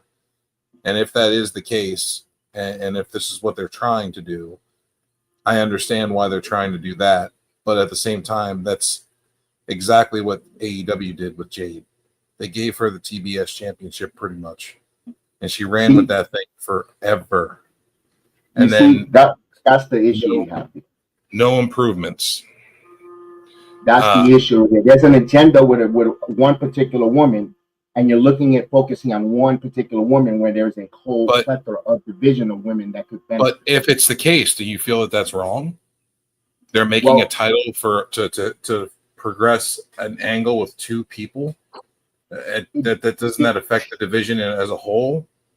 I can't say yay or nay because that's your speculation. I respect that if it happens and that's the way you say it, and we see that unfold, then you know what? You're 100% right. As of right now, at that November 9th, I can disagree with you there because I don't know what's the purpose of that title from Paul Levesque and the WWE creative. I doubt they're going to make a women's United States title just for Jade Cargill. I doubt that because it feels then she's doing a lateral or she's doing the same thing that she did in All Elite Wrestling, like you said right now. I don't think that WWE is not about going lateral. They're about breaking barriers and breaking ceiling levels. So I don't know if they're going to do that. If they do that, then I have no problem coming here and say you were absolutely 100% correct. I even make one video say you were correct. They made a whole title just for that one woman. No, but like, we not saying women a long time, you know. All of us, you, me, D-Walk, we've all been watching wrestling a long time. We've watched all kinds of all the different promotions, and we've grown up with wrestling, and it just seems like this is the direction that they're going, and that's why I say what I say, because it feels like that's the direction they're trying to go, because they want to test her to see if she can handle the pressure of being a champion before making her a champion. But isn't that what she's doing with the tag team titles right now with Jade, with Bianca? They're tag team champions. Yeah, with the tag titles, you have somebody else holding you up. But they're still conducting themselves like a champion, and to last what I see, people. The Rockers were tag team champions, but they still made Shawn Michaels an Intercontinental champion long before he was a world champion. Absolutely, I agree with you on that. And now, see, that's the thing. This is an argument I have. Now we pick and choose when we're going to bring in some factual stuff from the past, like before. I totally agree with you on that. When we bring in that with the Shawn Michaels growth, so that's why again it kind of contradicts what you were saying earlier about the World Women's titles, though. These United with bringing. I think Jade is totally ready for the World Heavyweight title picture for the Women's Championship rather than the mid card. I don't think this title is for a mid card. I think for Jade, I personally don't think it's made for her. Now, you guys want to agree with it? I cannot tell you what to think. That's your brains. That's your thoughts. Again, I respect your opinion, but I will tell you with a healthy debate to tell you I don't agree. I don't think they're going that route with them making this title for her. I mean, that'll be kind of a little bit. They're not booking for one person. They're booking for a whole company. Did they announce who was in the tournament? They haven't announced it even if it was going to be a tournament yet. They just said the women. They said the women in WWE have done excellent work, and now they want to elevate them with this United States Women's Champion. That's pretty much the gist of the whole conversation of the Adam Pearce, the Nick Aldis announcement. They didn't say what kind it was. They didn't say it was a battle royal. I have no idea. I think it might be a tournament. It should be a tournament. It should be there, and they should put names in the tournament. They should, and we'll see. Let's see what the names of the tournament comes out, and we'll have a great idea on that. People are pushing hard for Chelsea. You know, when I'm looking at it, it's on SmackDown, so it's the U.S. title. So we got B-Fab, Bailey, Bianca Belair, Blair Davenport, Naomi, Candice LeRae, who's this women's speed champion. Obviously, Bianca and Jade are the tag champions. Yes. Elektra Lopez, Indy Hartwell, Jade Cargill, Mishin. Well, Indy Hartwell's gone. So take her off. Naomi, Nia Jax, who's the women's champion. So she gets taken out. Piper Niven, Tegan Knox, and Tiffany Stratton, who's the Money in the Bank briefcase. Tegan Knox gone. Tegan Knox is released the company. But you mentioned women. Are gone. You forgot to mention two other women, Isla Dawn and Alba Fire. So they're on Raw. They were Davenport. Weren't they a 6-woman group? Fire and Dawn are on Raw, supposedly is what they said. So they're mixing. Okay, all right. That's a semantics. That's semantics. Yeah, and Dakota Kai are on Raw also, and they both have knee injuries. You know, but Kiana James. But they're still part of it, though. There's another lady that we didn't talk about, Kiana James. She's out with a leg injury too. But these women are, and they're going to return. Like an Alexa Bliss is going to return. A Carmella is going to return. When they do return, and that's not even talking about the women from NXT being called up. There's a lot of women for that mid-card title. That's my point. And there's not repeat matches or a limited amount of people. Now, if you were to tell me if I could see we go up in arms and say copy and paste, they make like a lightweight, a 205, a lightweight championship. Then we're pushing something. Or if they were to tell me you're going to make a United television title, then I will be behind you. But the mid-card title, in my opinion, there's a lot of meat to be out there in a buffet of competitors to come get it. It is, and I still don't think it's going to be Jade, the number one there. I think they're going to stick with tag team. They're going to stay at the tag team, and I don't think they're going to be. So BXO, the so-called people that's in the SmackDown Women division, a lot of them names are tag team divisions, but tag team partners. The only people I can see breaking up is Jade and Bianca. I don't see nobody else breaking up. That's in the tag team. One more time, give me the names again. Let's go with the names. Let's go with them. Who else? Let's go with the names again. Got B-Fab. That's a single. No, she by herself. Right. Bailey. She by herself. She's not gonna be the main. Which I don't think she should be. I don't think she should be in that win mid-card title either. But we're gonna put her at number 2. That's 3. Bianca Belair. I don't see she's there. Candice LeRae. That's 4. Chelsea Green. That's 5. Elektra Lopez. That's 6. Indy Hartwell, she's gone. Sorry. Jade Cargill. I don't see Mishin. 8. Not 7, excuse me. Naomi. That's 8. Nia Jax. No. Piper Niven. You could say 9 because she doesn't have to stay in the tag team with. And Tiffany. Now I'm gonna give that one up to you guys. Do you think Tiffany's her idea is to get that women's title, or she's going to cash it in for the United States, or she wants to be in the United States? She's gonna be world champion. Okay. So do you want to put her in that division? No. All right. So that's 9. That's why I asked you that. Mhm. She's past that. She's Yeah. got so much gravitational pull towards her and so much appeal that they want her to be a world champion. There you The go. goal that they've been trying to work towards, which obviously is may and may not happen, is Tiffany Stratton versus Charlotte Flair at WrestleMania for the belt, for the title. Right. So that's the 9. goal. That's 9. And what else? What other women we have going around? And that's all SmackDown. Correct. That's it. For SmackDown, that's it. And then we have some that are on the inactive what do they call it? Free agency list. Right. Then you could throw those names in there too, because they could be brought in for that tournament. That is, hold on, I'll give you that ring. Well, here it is. Alexa Bliss on maternity leave. Carmella, it's on maternity leave. 11. Charlotte Flair has a knee injury. Shotzi's out with a knee injury. That's Tamina. 12. She's retired. And Yeah, she retired. Valhalla's out with on maternity leave. That's, you could say 13. I think she's, you could say, we're going to, for argument's sake, for just in SmackDown and free agency, that's 12. Now, we've been seeing that and Raw and SmackDown are not afraid of bringing up and sprinkling 2 or 3 NXT wrestlers like Lash Legend and Jakara Jackson.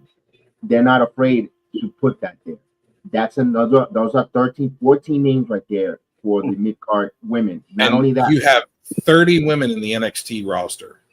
30, but not all of them. Let's go with the obvious ones that are on the cusp. And let's get just that are on the cusp of turning WWE main roster ready. Like for instance, Roxanne Perez. That now that a lot of people, and this is what caused a lot of rift between Booker T and Bubba Ray Dudley. You know that.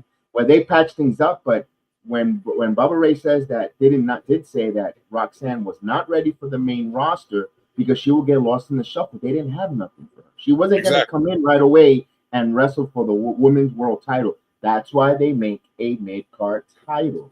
It doesn't. They're not looking and reacting to All Elite Wrestling and copying what they're doing. They're reacting what they have internally in-house, where they see a prodigy like a Roxanne Perez. And then you know what? And not just her. We just named 13 women.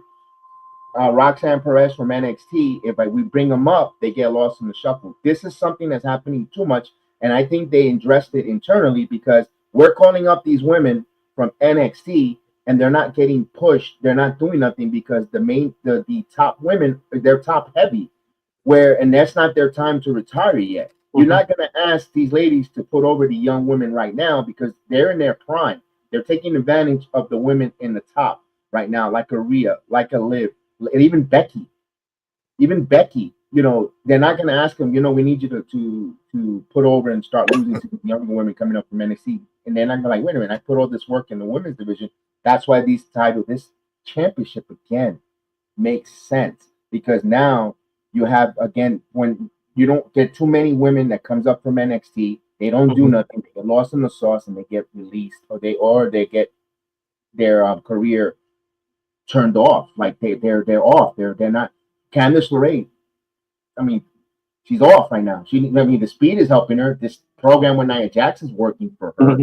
There are too many women. Lindy Hartwell, Tegan Knox, too many women not doing nothing. And I know they're not going to separate Katana and Chance Carter. No. There are another two, but you have Lyra Valkyria now that could be part of that mid-card title right now. And she had you covered, again, you do NXT time. You know what Lyra Valkyria brings to the table as a competitor week in and week out. Now she's a United States champion or a women's intercontinental champion. I don't see her mid-card though. I see her as a world champion. I don't see her as a again, mid-card. I don't know if you're choosing to understand, or maybe my New York accent is not helping you. It's giving them something to do while they weave out the world title picture, while they get either the women retire, get older, or they move on from the main roster from the top of the main card. It's the same thing with the men. For the past 3 years, we had Roman Reigns on top of the world, and Brock Lesnar were the main eventers. Now Roman is taking a little bit less time away. You got Cody Rhodes stepping up, but I mean, guess what? Braun Breaker has to go now wrestle in the mid-card title because He can. You can't say Braun is gonna. Oh, he should go to the world title picture. It's not his time yet. There's other men ahead of them, like an AJ Styles, like others right now. They're on the top right now until they retire, until they weave away from their time in the main card picture for the next class to step up. It's just like right now. You could put it this way, just like a high school. Right now, these women mid card titles, they're sophomores. They're sophomores to juniors, waiting for the senior class to graduate. That's how simple it is, right? But I think it's your New York accent. But like I said, to me, like they not even to me, they not using Fallon Henley right. Fallon Henley, she was dope when she was going against Tiffany Stratton and for the NXT title. But to me, like, look what she doing now. Fallon Henley got a lot of potential. And yes, what is she now? She in the fucking trios. She's part of Fatal Influence. Isn't she the women's North American champion? Yeah. No, but I'm saying. So what's the price? She was up there with Tiffany Stratton and all them. Like, she was a good fucking NXT contender. It could have been a champion. And look where she at now. They dropped it to trios. Now she just won the North American title. She's a champion, though. She's a champion currently right now. They're going to show her. Now she has to showcase herself as a champion. Now we're going to see her as a North American champion.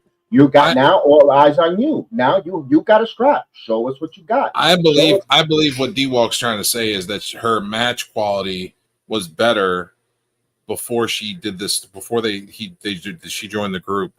Before she did this heel turn and went that different direction, her match quality was better. That's what he's trying to say. She improved. Yeah, her match quality was way better before, and now it's kind of like subpar because of I think it's part of the reason is because of the angle she has because she's a heel, and I don't think that they want her to perform like she did when she was a face. So they're reinventing herself. She has to reinvent herself. That's part of the. That's what I'm saying. Business.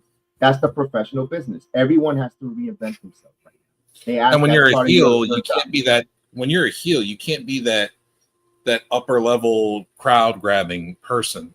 You're not trying to have the crowd gravitate towards you as far as like, oh, I love this person. No, you're trying to have the crowd hate you. You're a heel. Right. And what are you getting from Fallon Henley? So what are you getting right now she's doing heel stuff. She's doing what she should be doing. She's being a heel. She's not performing to appease the crowd like she once was. She's working to have the crowd not like her. And that's what they want from her. Yes, correct? Exactly. That's what I'm trying to tell D-Walk. Like, this is why she's not performing like you're talking about. When she was taking on the Tiffany Stratton, she was a baby face. She was grasping to have that crowd. She was gravitating, wanting that crowd to reach and say that they loved her. She's not reaching for the love now. She's reaching for the hate. I'm going to give you an insight. When she was a baby face in NXT, she was the most despicable person outside of the wrestling business. Very nasty attitude. I'm sorry, my friend. You know who you are. And you gave me the insight. I'm sorry but I'm going to say it out on YouTube. She wasn't the nicest person. So that heel persona is working because that's who she is. So, again, I apologize to my friend from NXT who gave me that insight, but I'm going to have to tell you that so you should know before you have a better understanding. Yeah, I like it. I like the heat. I like the way she's getting heat. I like the way she's being an asshole. It works because that's her character. That's her character outside the performance. And that's it. You know, real life imitates. You know, you imitate real life, and it makes more sense. When you're more your true self, it makes better for yourself. All I'm saying from her wrestling skills, she deserved to be an NXT Women's Champion before she get called up. And I don't think she's getting called up anytime soon. So rest assured, I don't think she's getting called up anytime soon. I see 2 more years. You're probably correct. Damn. She's not getting called up in 2025. Roxanne Perez is getting called up in 2025. There's a good possibility on that. So BS, give me your 5 people you think they'll call up. Women. For the women, no, men and women. Men and women. Trick is going to get called up. He'll be getting called up. I believe so will Lash Legend, so Jakara Jackson, as well as Roxanne Perez. And I think that, and there'll be a surprise woman that we don't even think of. Really, they're gonna bring her up. I didn't see that coming. Even maybe two. Keep an eye on a woman that continues to get better and better right now. And she might never even hold any in the NXT title. She might be one of those that just Becky Lynch's her way to the top in the main roster. It's gonna be Brittany Reese. Just keep an eye on her for Brittany Reese. Valuable. Just keep an eye on her. Easy. What do you feel? What do you feel about the new NXT signees? What if Stephanie Vacour, Julia, and I forget her name. Her name was Delta before she came. Delta, Zaraya. To me, Zarya. Stephanie Vacour. Yeah, Zarya. That's it. Zarya. I keep saying Zaraya, but it's Zarya. I keep saying Delta. Yeah, I stick with Delta because I get tongue twisted with her name. They're going to be there. They're not getting called up right away. They're the future, though. They're the future. They're learning NXT TV, or at least WWE television, the hard camera, the timing, the promo, when and how to, the facials, how, and that the quicker they pick it up, the quicker they're going to move. But they're not going to rush them to the main roster. There is no rush. Again, the top, the right now, back to our argument, back to our debate, is the women's division is log jam with top heavy. Now we're introducing this mid card. Now, if they want to bring them within another year or two, they could come in with a big splash after dominating NXT for so long, making NXT so. Remember, they also want to put numbers up on the CW network. They want to put on superstar quality while they're learning. They want to have the cake eat it too. So you keep them in NXT for another year. They learn how to adjust to television in America, how to work the cameras, how to promo, all that good stuff. Then they brought up. They don't have to. Here comes the W. And this is something that a lot of wrestling fans say, and you hear it. They're shoehorning this wrestler, or they're pushing XYZ wrestler down our throat. Why? Because they rush into the main title picture. They don't have. They don't have to.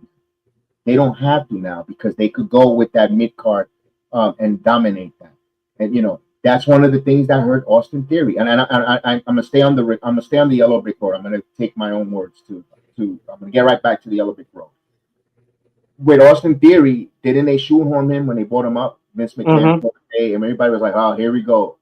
That's what they're trying, and they're learning from their mistakes. At least with the Levesque and the creative, they're trying to learn from their mistakes, not to shoehorn wrestlers immediately from NXT down our throat, so we don't dislike them or get sick of them right away. They're doing it aggressively, and I personally appreciate it. I like it. I don't need them rushing. I don't need it, and that's why. That's again back to our topics. I see the ladies are going to be dominating NXT for a while. I feel that NXT needs to bring back their own tag team titles. That's something.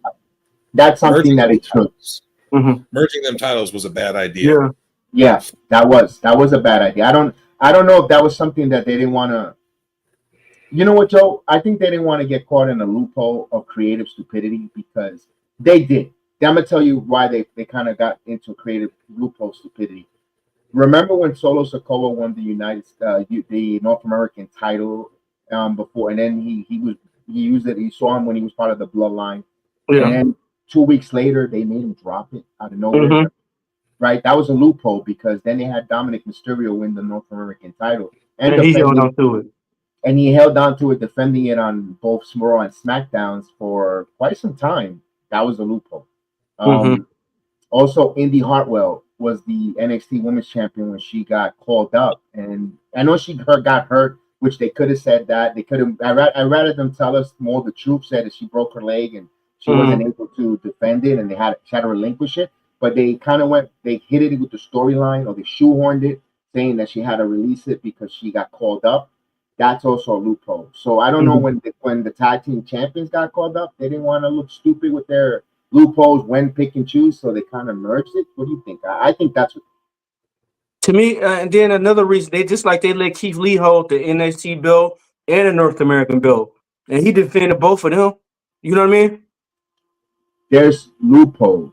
And I think they didn't want to get caught with that. And also that Keith Lee situation, well, it was Levesque running NXT, so I'm not going to say That was more Vince. No, that was Follow Back. You're right on that. Yeah. Before I say that, I don't know. I don't know if what their thoughts on that. I think they just didn't want to. They thought that was a stupid decision or a dumb, and they're trying to rectify it. Mm-hmm. I don't know. I guess they like to try new things, things that haven't been done in a while, like having a double champion. Double champions have been done before, but it was a while before that, since that had happened again. I think Seth Rollins is one of the last double champions we had. Yeah. With the United States World title. Let me add this. In the UFC and boxing, there's double champions. Mm-hmm. I think they're going to try. I think we're going to probably see that. I hope not.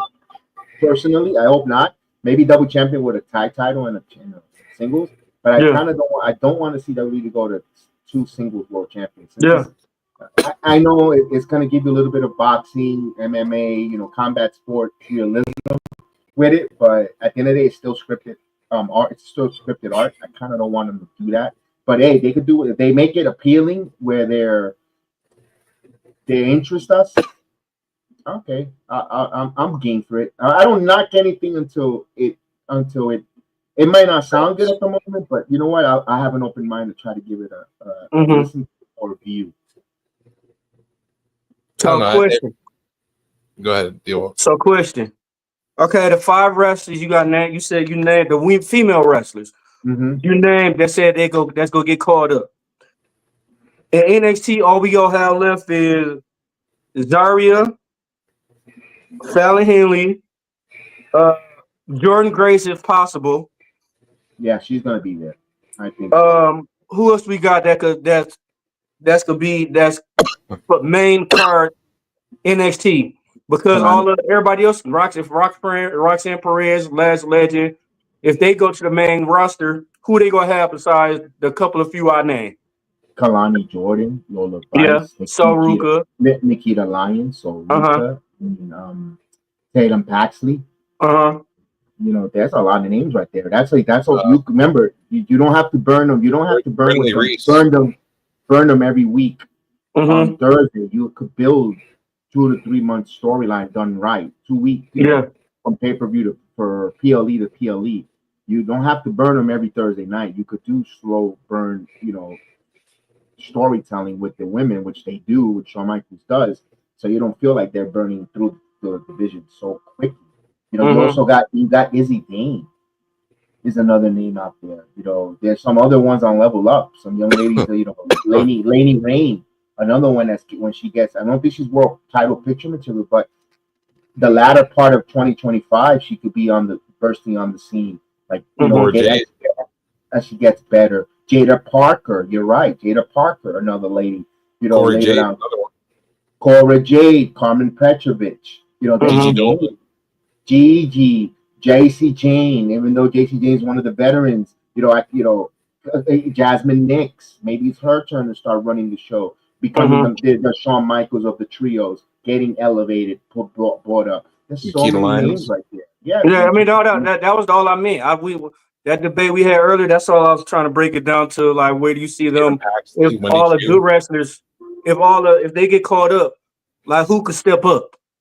That's the opportunity there for that's the same thing you're asking those NXT coaches once the draft is over. I'm guaranteed, know for a fact that they're telling you, all right, ladies, there's opportunities now on the top of the card. Who is going to step up and move forward? You got Kylie Bright.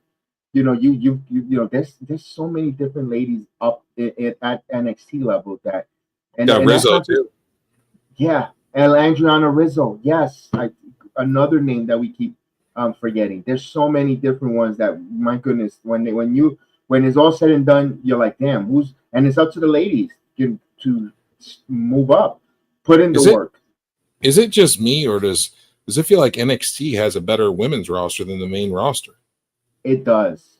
That's why you again, back to the debate. That's why at least you understand my fuel, my passion for why the mid card title works is for that exact reason. Because if you're gonna bring these NXT women up, there shouldn't be, other than she's getting surgically enhanced. Kiana James should be wrestling on TV. She should be. She's really good. Seeing her on NXT, she's a heel. She's a really good heel. She should be. There shouldn't be her being in catering for that time or the other ladies being. Mm-hmm. That's why, and I'm glad that. And remember, also, one thing that we didn't even talk about, why they also could be putting these women, why they're going there, is there's going to be now 6 hours of programming for the WWE. 3 hours SmackDown, 3 hour Raw for the summertime. They need to give us stories, and they're gonna give us stories with some women titles, adding stuff where we got to get invested and captivated for those 3 hours. And that's another reason. They could give us our number 1 or our number 2, a woman number 1 contender for the title. There's so many different things where we want to watch and get captivated, not just filler. Right. Right. I mean, there's a lot of opportunity. Like I said, but it just seems like NXT has the better women's division than the main roster For now. Until they move up. Not even. I think that's where the mid-card title is going to accentuate. You're telling me Meacham, if she's fighting that hardcore style, that she's been doing lately, she puts on good matches. Lately, yes. Her matches have been a lot better. That has been there for that brother. That her wrestling style has been there from the day one. I tell everyone this time and time again, and I know people that listen that know me or don't hear me on the Heel of the Ring says, "Here we go again." I know what he's gonna say already. Go to Slammiversary 2022, the Queen of the Mountain match with Mia Yim, Chelsea Green, Deonna Purrazzo, Jordan Grace, Mickey James. Those ladies bought it, and I think the star of that match was Meacham. She didn't go over, but she went over without going over, along with Deonna Purrazzo and Chelsea Green. I was like, yo, these ladies, whoa! And then when I was so excited when I saw 2 out of those 3 women come to the WWE, I was disappointed for Deonna because I know there's so much potential in Deonna, but that's another story. And I was like, these ladies could bring it. Meacham always had. It's just when you're only given 5 minutes or 8 minutes to do a match. Yes, I know the saying in wrestling is if they give you 1 minute, make it the best 1 minute. Sometimes Meacham, maybe some nerves, whatever the case is, and didn't want to. They put her in with the OCs. Didn't want to step over.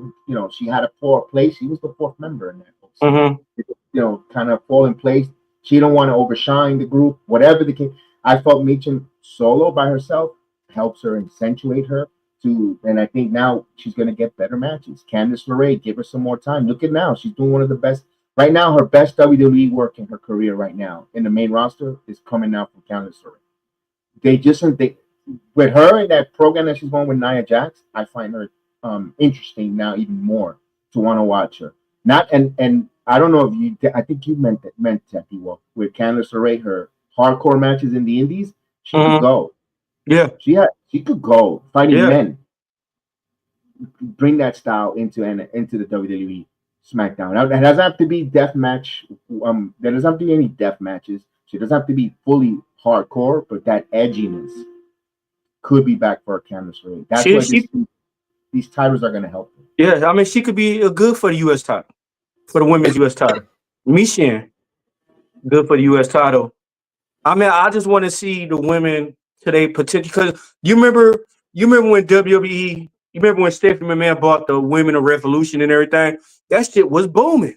That shit was crazy even when they had their own pay-per-view. I think to me that's what they needed. Women need their own pay-per-view or their own show. They tried that one before, but it didn't do very well. Hold on. You know where that came from. We've been saying that on our channel. What did we call it? If you know that, we said it to you. Right, from my friend, from Chef Dan, my partner. Call it Women Championship Wrestling. Even if it's just for a pay-per-view. It doesn't have to be a weekly show. WCW returned, but not the way you think. Women's Championship Wrestling. And that's like Evolution Part 2. They should have done the corner. They should have done the tournament on that there for December. They don't have a WWE they don't have a WWE PLE except for if you want to call Saturday night's main event. You could, but that's going to be corporate television, NBC, all that good stuff. A lot that's going to be commercial. Yeah. Laden. When was the last time they did that Women Revolution Wrestling pay-per-view? What year was that? That was a while ago. That was a very long time ago. That's what I'm saying. Here, I'll look it up. They could do it now. They could do it now, and especially in the December time when you're craving some wrestling, during the holiday, people will watch that and tune into it you crown. And personally, I would have done 2 tournaments for the Intercontinental and the United States Women's Championship. And that's it. And since they don't want to, to me, I want them to keep WCW how WCW used to be. If that can't happen, October 28th, 2018. Okay, but I want them to bring back the old WCW. But I want to see women have their own pay-per-views. They ain't gotta have their own shows. At least give them 2 pay-per-views out the year. It was Raw, SmackDown, NXT, and NXT UK that performed on the show. Yeah. Wow. And that NXT UK had a lot of women that are currently now on the roster. Mm-hmm. Their attendance was 10,900. And they could easily do that, they could easily do that these days right now. Yeah. You get yourself a nice venue like that, they could easily sell 10,000 plus tickets easily. I mean, they to did me, the Nassau Coliseum. It's a lot of wrestlers. They don't even women wrestlers. They're not even using, and we don't even know. We just named a few. We just spent a few. Yeah, I'm just saying, but a couple minutes talking about those women there, and also look, we're talking about these mid-card titles, and we didn't even speak about the WWE identification, ID, the independent that they're bringing. They're not going to come. They're not coming to the main roster, guys. They're going. What they're doing is they're going to go to NXT if they want to bring them in. But there's more talent, more women to view and to watch, to bring in, or men.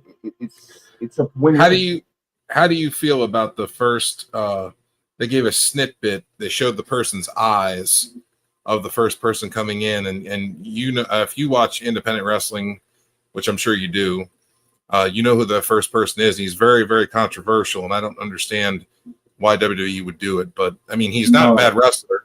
I don't know who it is. No, I'll be honest with Joe. I'm not trying to. It looked like Marty Scurll. Oh, I did not know that. Yeah, he's very good, but he's had a lot of legalities. Okay, I mean, doesn't mean if they're on the WWE ID, I don't know if they're going to be on the main roster. They're going to have them under the umbrella and try to reform them or teach them the correct way. And then if they hit, they'll get a contract. If they don't, they're no longer part of the identification, the WWID. I think the WWE purpose, the WWID, is they're identifying these talent that you're on the radar, and we want to make you ready for our product, for the big show, for the WWE, and possibly offer you a developmental contract. I think that's what that means. I could be wrong. Now, are they going to add more schools, do you feel? Eventually, because they have good schools. They got good, credible schools, from Booker T, from Seth Rollins, to all the way down to Los Angeles. I could see, these are Don't right Devon got a school too? Who? Don't Devon got a school too? Bubba and Devon, Academy. Yeah. Which is where a lot of the Samoans came from. Jessica Tamatanga, Tongaloa. The guerrilla warfares, all of them, Hikaleo, came from that school. They're a very good school for the Italians. And also reality of wrestling. Hikaleo is supposedly signed with WWE. I just don't know when he's going to make a debut. He's been there, and also Lance. I don't know. Lance, they just announced they did sign him. He's just out with an injury until he's healed. And Zilla's also signed. He's signed. He's just finishing up, I think, but he's not going to the main roster. By the way, and one thing, he's gonna go with Booker T in NXT, reality wrestling, Booker T with him in NXT, and they're gonna bring him up, progressively. He's going to be, because they see him box office. They're not gonna, and again, what would we just say? People don't like when they shoehorn certain people. They're gonna get excited when he shows up immediately, but they're gonna start rolling their eyes eventually. Because if they shoehorn him immediately, you guys, the wrestling community always gets negative after a couple months. They're doing it already. They're already doing it with Rhea Ripley, and she was the hottest thing this time last year. Yeah. Yeah, but now she's been injured quite a few times already this year, and So another injury. It's like she's becoming injury prone, and that's not good. So you had 2 injuries in less than a year. You tend, just Nikita Lyons was another one. yeah. Blew out one knee and then came back, and within a month blew out the other knee. And I still don't think the wrestling community has turned on her. Which I hope they don't. I hope not. Because she needs an opportunity to show what she got more, but she also has to put her and show us something in her wrestling skills too. She looked like she gained a lot of weight when she was out too, which is not going to help her knees. You know what's wrong? What's oddly weird about Nikita? When she wears her wrestling attire, she might look a little bit like she put on some, but when you see her without her wrestling attire, she looks thin, like she's in some shape. So I don't know. I'm gonna go with I'm not going to go too crazy with the weight stuff, because when I see her doing shots, modeling shots or whatever, or pictures outside of the performance center, she looks awfully thin. Like, wow, she looks like she's in great shape. And then once she gets into the square circle, the attire she wears doesn't help her. But that's just the way I perceive it. I'm not gonna worry too much about her yet. I just worry about her knees, because she's had 2 knee replacements on both sides now, one on each side, and the extra weight is not good for her knees. I just want to see maybe 10 pounds, 20 pounds, and then so a little easier on the knees, so she doesn't blow her knees out again. She's still in her 20s, ain't she? Yeah. She changed her wrestling. She doesn't wrestle the same way she wrestles. Yeah. No. She wrestles more she's more nervous though when she wrestles. I think she's worried about her knees more than anything. No, it's just she's doing a whole different set of wrestling moves that we're not accustomed to. And there might be a little bit of uncomfortability, because she's not doing the split no more. No, I noticed that too. No longer she can't. It's just not. It's not healthy for her to do the split pin like she did, and she's doing more like a Vader bomb type as a finisher, which I kind of, or the Vader splash from the second rope, third rope. I kind of like it. It's not bad with her. I think with her, she needs more reps, and I think one thing I like about NXT that they have Fridays, and Saturday nights is their house shows where they get the reps. I've said the same thing about Javon Evans. I feel like he needs to gain a little bit of weight and take a little time. That will go with time, Joe. To get used to the weight. Yeah, he's only 20. He's only 20 years old. When he reaches 25, he'll fill in to his body. You know what? He doesn't need to rush adding weight. Yeah, I just don't feel like a lot of people are like, oh, Javon Evans. I'm like, yeah, okay, he's a guy. He flies around. That's great. Yeah, but he's 6'2" and only 170. That's very small for his stature and height. He'll fit in. He'll fill in nicely. What I like about Javon Evans that people don't talk about with him, the way he registers when he gets hit with a move, he doesn't pop up at 2 or at 1. He takes his time, like, ooh, this thing hurt me. And the way his face and show expressions when it's with him, he takes it to another level. Like, yo, he's got something, and you got to give a lot of credit to his promo skills. Are much better when he first started talking. Yeah, no, I agree with that. But like I said, it's just some of the things he does in the ring that need a lot of work. Like I watched his match this week, and it was the Hurricane off the top rope. That was very sloppy. It was it looked like Wesley just did a forward flip, and Javon barely even touched him. The Timing. poison rana that West did to Javon, it looked like it didn't look good either. It looked really bad, and I don't want to say that's all West's fault, because I've seen West do the poison rana on other people and it looks crisp. But when Javon took it, it looked very sloppy. So I don't know if that was more Javon doing it, and Javon didn't really know how to flip it right or fall it right, or if that was West and he screwed up. Combination, probably both. I'm pretty sure that the instructors will. I mean, those moves are not there's no picnic to be doing on live TV too. Yeah. You know, he was nervous when he did the RKO with Randy. He was so down when he just small things, you know what I mean? Like my biggest thing with Javon, like I said, is I felt like if he can gain some weight, like work a kayfabe injury, let him gain some weight, let him go away for 5 months, 6 months, let him work his ass off while he's gaining the weight, so he has time to transition into the weight change, so he can keep working at things and building, and then have him come back in 6 months from an injury and work it like to where he goes after Wesley again, but now he's bigger and better. And then he can go Wesley and they can have a huge banger of a match. Yeah, but 5 months for him to try to pick up at least 10, 15 pounds, that's going to be hard. You're right, D-Walk. He's got that kid's. I don't think his genetics allows him.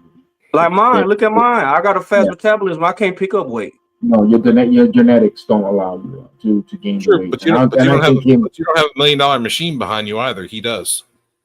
I understand that. But I don't think I don't know. I don't think he I don't know. I don't think he'll gain it. I don't know. He'll gain it when he reaches out to 27, 28 to his 30. and then he has to reinvent himself with the weight. I think right now he wants to wrestle like that.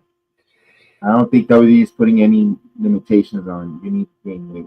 I agree. I understand what you mean. I could say I would like to see, you're right. You might a little more bulkier from Javon Evans, but then you have then he becomes over. Nothing crazy though, BX. Like I don't want to see him be like 250. Yeah, like that. Just like if he can get up to the 200-pound mark or 195 mark, like that would be a good mark for him. As far as being at 6'2", that's a good weight, and it'll make him look a little bit bigger, and it'll make him be a little more believable when he's hitting moves with that he does, to make them feel like they're more high impact and they're hard hitting. Right. And he don't look like Trick Williams. Pretty much. Oh damn. No, if he does, but just add the 20, 30 pounds of Javon Evans will look like Trick Williams. The same height, pretty much. And which, by the way, I kind of want to see that match between them two one-on-one. Trick and Javon. That'll be an interesting match. That'll be interesting. Yeah, that'll be interesting. One-on-one matchup. I was hoping to see Carmelo and Javon go at it, but not yet. No, that's something later. 4 or 5 years from now, or maybe 3. All right. So, do y'all see Nathan Fraser and Axiom breaking up and staying at NXT, or do you think they're gonna move them up? They've been teasing them for a long time. At this point, I don't know. They're trolling fans. I guess but I think also what messed them up was the inability of bringing. It's a ripple effect. The inability of bringing the Lucha Brothers to SmackDown and having the Machine Guns in NXT, where Nathan Fraser and Axiom were going to lose to the Machine Guns in NXT, but the whole ripple effect of service time, and now the Guns comes to the WWE, and no Lucha Brothers, so let's troll the fans about teasing a break, and we'll continue. We'll keep Nathan Fraser and Axiom together and so forth there. That's what I think. I could be wrong, could be totally off base, but it looks like what that looks. That looks like what it feels like. Yeah. No, it's a good possibility what you said, and it's a very good possibility. Yeah. I honestly was hoping Motor City Machine Guns would have started off at NXT, because I want to see Nathan Fraser Axiom versus Motor City Machine Gun. Is it just me? Is it just me, or do you guys notice that they're not getting the pop? The crowd's not. Their first show at South Carolina was a little bit quiet, a little bit not there. Brooklyn, they were on fire. This week they were quiet too. The crowd didn't seem like they were too loud. They were all right. They were moderate with them. Um, it's just again they it sucks because a lot of people are complaining about the Guns winning the title, but they won a tournament. It's the same. Mm-hmm. And I know people's like, well, how make this sense? How did you show up to the WWE and they win the title? People are complaining, but it's a tournament. Yeah. But they're also one of the most decorated tag teams in the world. Mm-hmm. That, of course, that's my argument. But here's the thing: that's why they won the tournament because they have the pedigree and Mhm. pedigree and the skill set as a tag team to work together, best in Yeah. the world, to win a tournament like they did. If you look at it realistically, it's like when you go play the when you go play the NFL playoffs. It's a tournament, or the NCAA basketball tournament. You have to go and win the tournament to get to the Final Four and then to the national title game. That's what the Guns did. They won the tournament. They were number one contenders, and they wanted their world. They won the world title. It's believable. It's realism. People complain about it. Oh, I know it's still scripted, but you want to blur some reality into the wrestling. That's another one. At any given Mhm. tournament, you could win it. That and I don't know why they complain at the Guns. They maybe don't know who they are. But here's one thing that concerned me, Joe, was this week on SmackDown when they went to backstage. I did not know or reckon or see how short they were to most of the talent in the Yeah, they WWE. short as hell. I did not know that. I was like, damn, they're short. That one raised my maybe because I'm programmed maybe by Vince's The Land of Giants, WWE, WWF. All my wrestlers got to be 6'3", big monsters. And when I saw the Guns, damn, short. I don't know if they have it wrong. Damn, that's one thing I got concerned. I don't think the heightism should matter about the crowd's pop, Joe. I'm just an observation I made for myself Yeah. watching. And that's but I don't know. Do you think they're gonna resonate as tag team champs? They got to do Yeah. something to pull us in Yeah. to want to like these guys. To want Yeah. to cheer as a casual to want to gravitate to. Yeah. I don't know, and I don't understand why the crowd isn't gravitating to them more. I mean, they have a nice entrance. Their entrance is Mhm. is grabbing. Their Mhm. entrance is cool. I like their entrance. Their music is good. They have a good look aesthetically, and they perform very well in the ring. They're very synced when it comes to it being a tag team. They're crisp. It's Mhm. because of all those years of experience that they have wrestling everywhere else. So they have all these positives. It's just like I feel like a lot of the WWE fans are that's it. They just don't watch wrestling anywhere else. They Yeah. only watch I, wrestling I in Yeah. one place only. I disagree a little bit to that because I think everybody does watch a little bit something because listen, if they show up in NXT, they would have been cheering TNA. Mhm.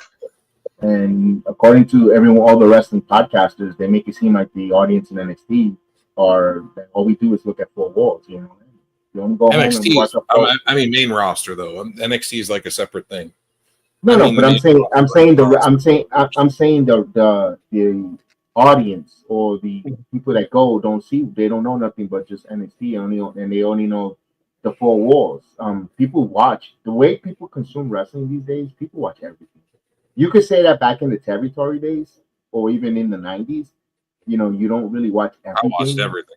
everything. Mhm. I watched But it all. there was a lot of people that didn't because they couldn't Yeah. because it wasn't available. Yeah. Man, WCW and I didn't Raw. watch Georgia Championship Wrestling because it wasn't available in the Bronx.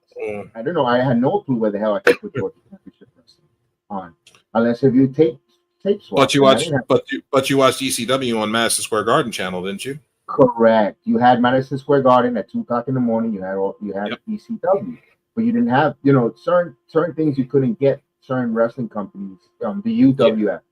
The AWA, we knew about it, but because of the wrestling magazines. But now these days, you could go right now. Look, that MLWC, that MLWC, MLW, you can see that on YouTube easily. Yeah. Ring of, Reality of Wrestling. You can watch it. OVW, we watched it on Thursday. Mhm. We could, now you can watch it. You can see a lot of these names.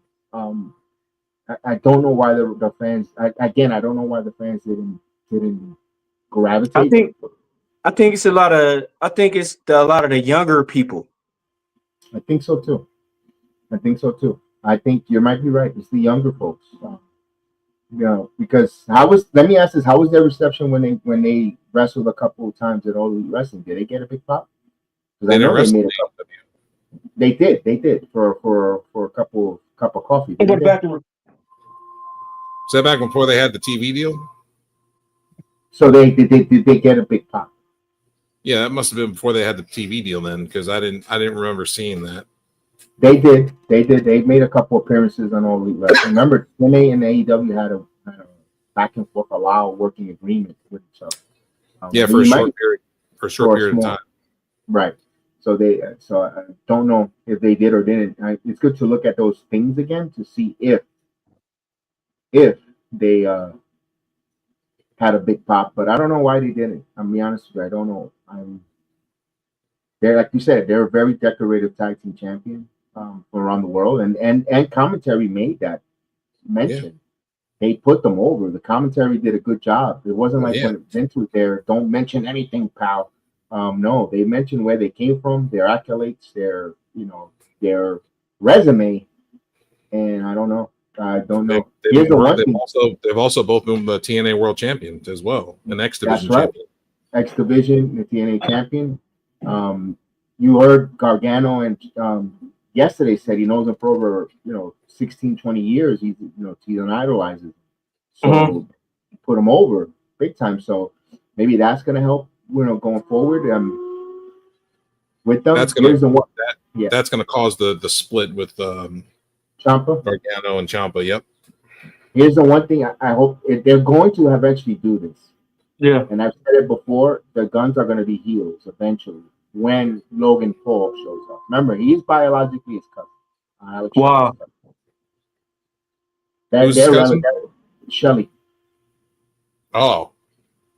Alex Shelley?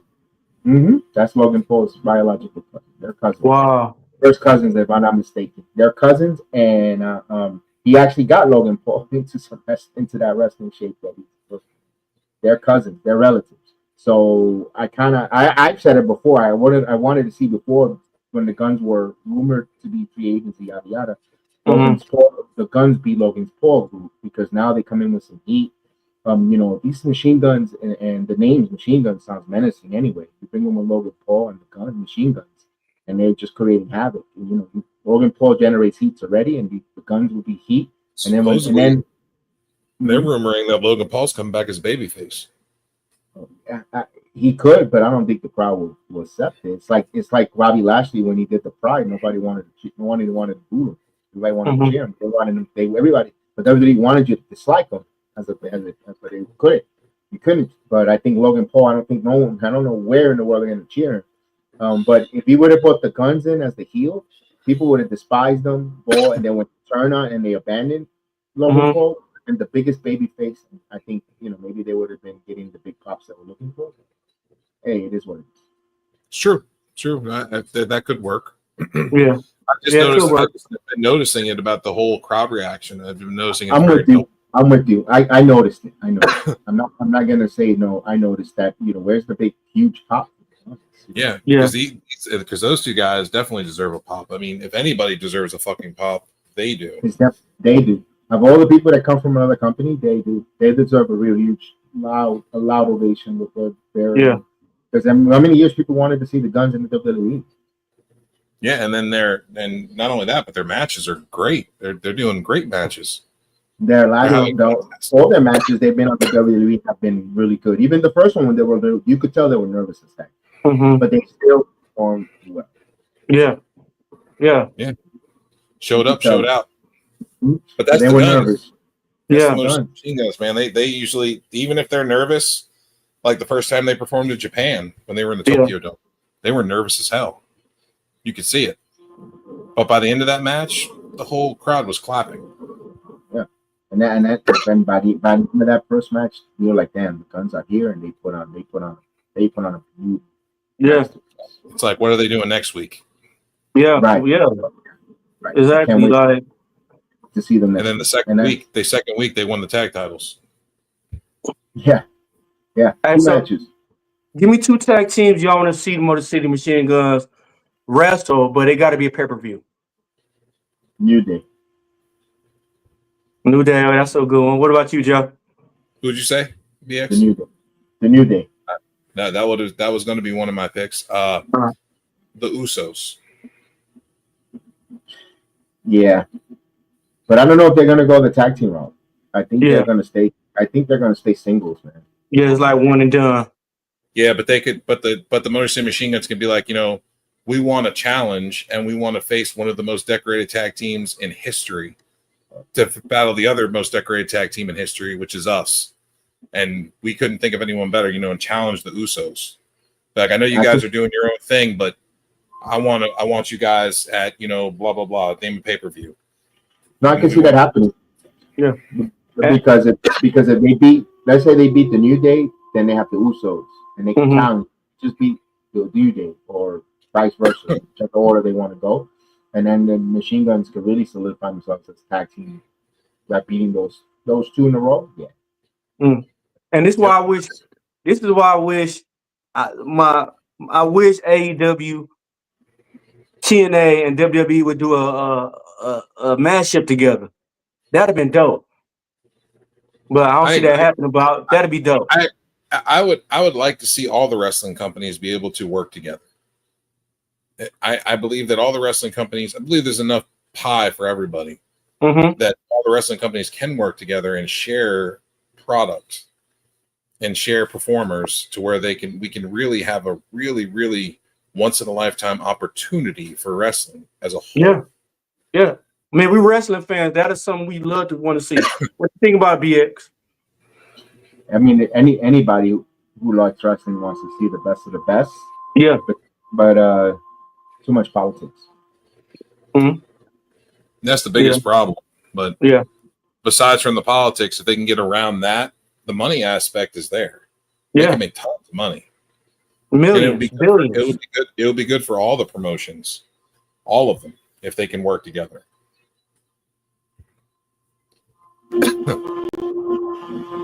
How would you feel? What would fans think if John Moxley showed up at a Royal Rumble or something? He's not going to win probably, but just having Moxley come out at a Rumble. Or having Will Ospreay pop up at a Royal Rumble. Or AJ Styles saying he's going to retire, and he's getting ready to retire, and and he's giving a retirement speech, and Will Ospreay comes out and says, "Not until we face one more time, bro." Yeah, just shock and awe. I honestly want to see the Lucha Brothers versus Motor City Machine Guns. That's what I honestly want to see. That's going to happen. You got to wait another year. But another year though. Yeah, that's what I'm saying. Another year. We're saying what's going to happen between another year. Yeah, I mean, Tony Khan did what he had to do when it came to that. I mean, Vince and Triple H have done the same thing. The superstar gets hurt, they tack on the time because you paid that person for that time, and they weren't performing for that time, so you tack the time on. Yeah, of course. That's a business move. That's a business move. But at the same time, we got to wait a little bit. But Phoenix and Ray Phoenix and Penta are still going to be performing in AEW until then. I mean, it's different if you was like a goddamn if you wasn't no money maker for them, they'll let your ass go. Get out of here. Exactly. That's different. You know what really surprised me, BX, was Baron Corbin. Yeah, that was a surprising move. But here's the thing: he's dealing with some issues with his mom. Oh, well, they said they weren't re-signing him, so I was like, that's pretty shitty. No, he's got something going on. He's taking care of his mother. She's not 100% well, so they're pretty much like, we're going to release you so he can take care of his business. And I don't know if he shows up back or not. I'm not saying he's going to come back. Yeah. I don't know if he is or is it, but the rumors has that he's going to be taking care of his mother. Yeah. And so what about the contracts coming up, expiring for some of the WWE wrestlers? Do y'all see them getting re-signed? New Day's contract about to be up? That's a touchy subject, because ever since this whole merger TKO thing with Endeavor, that's something that Triple H and WWE, the WWE side of things, don't have any control over. that's all relying on Endeavor and the TKO brand as far as making those contractual obligations and like reaching out for contracts. But they've been doing that the last minute, waiting to sign a contract to the last minute. Yeah, they're using that kind of model with the way they did the UFC contracts. And they also announced that they're not going to be matching contracts no more. I didn't read that, but I'll take your word for it.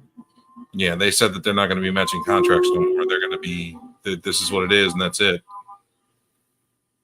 Take it and stay or leave. The only people they're going to be paying top dollar to are main event attractions such as Punk, Roman, Rock, people like that. Charlotte, top draws. Rhea Ripley. I'll take your word on that one. I didn't hear it, but I'll take your word. Okay. So we got New Day's contract, Big E, Xavier, and Coffee's contract expiring 2024. Do you see them getting re-signed? Yes. Yeah, I can see that. They re-signed a Natalia and Kevin Owens and yeah. They're going to have a Raw dedicated all to the New Day here coming up in like tomorrow. A week or two. Yeah, tomorrow. Monday. God damn, I'm messing up my days. Yeah, me too. I just it's like 10 years of the New Day or something like that. Well, it's going to be in 2 minutes. It'll be tomorrow. Yeah. That tell you we work too goddamn much, man. We need to hit the lottery or be a millionaire or some shit. Rob a bank or something, I think we get away with it if we do it all together. I've got $1 for, and I need 2 numbers in my head. You want to put the other 4 numbers and the other $1. Let's go. I'll put $2 into a Mega Millions ticket. Let's do it. Man. Yeah, let's go. It's crazy right now. Get the right numbers. Hey, I was driving in front of a money truck and I was hoping the doors would fly open. I said, damn. Yeah, but you're in Flint. The money truck door will fly open to be empty. Oh man, here you go. I'm gonna send you some water, bro.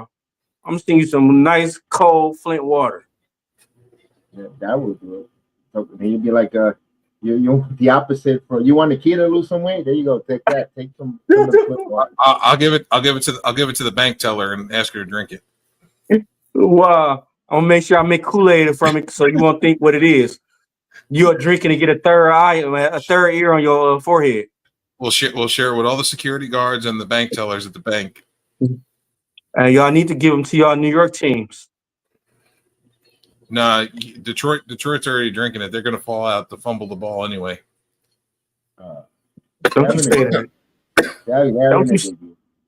Don't you say that. Well, yeah, y'all record's pretty bad, so y'all need to drink it. It might probably help y'all. Nah, we just need. I think I need to make sure the Pistons enjoy. Oh man, come on, man! I wasn't even talking about the Pistons, man. I'm not even counting the Pistons this year. You can't count the Red Wings either. That's not what you were. That's not the crap that you were talking about in my chat when the Knicks played. I had confidence. Hey, that was a game I had confidence in them. All right, they broke my confidence. They broke my confidence. My feelings are hurt. I don't even want to talk about them no more. You shouldn't have had confidence in Detroit since 2004. Hey, we did just beat the Lakers though. We're gonna hang up. That's not saying much. With LeBron on the team. Much. With LeBron and AD on there, we beat him. And Bron. LeBron pushed 40.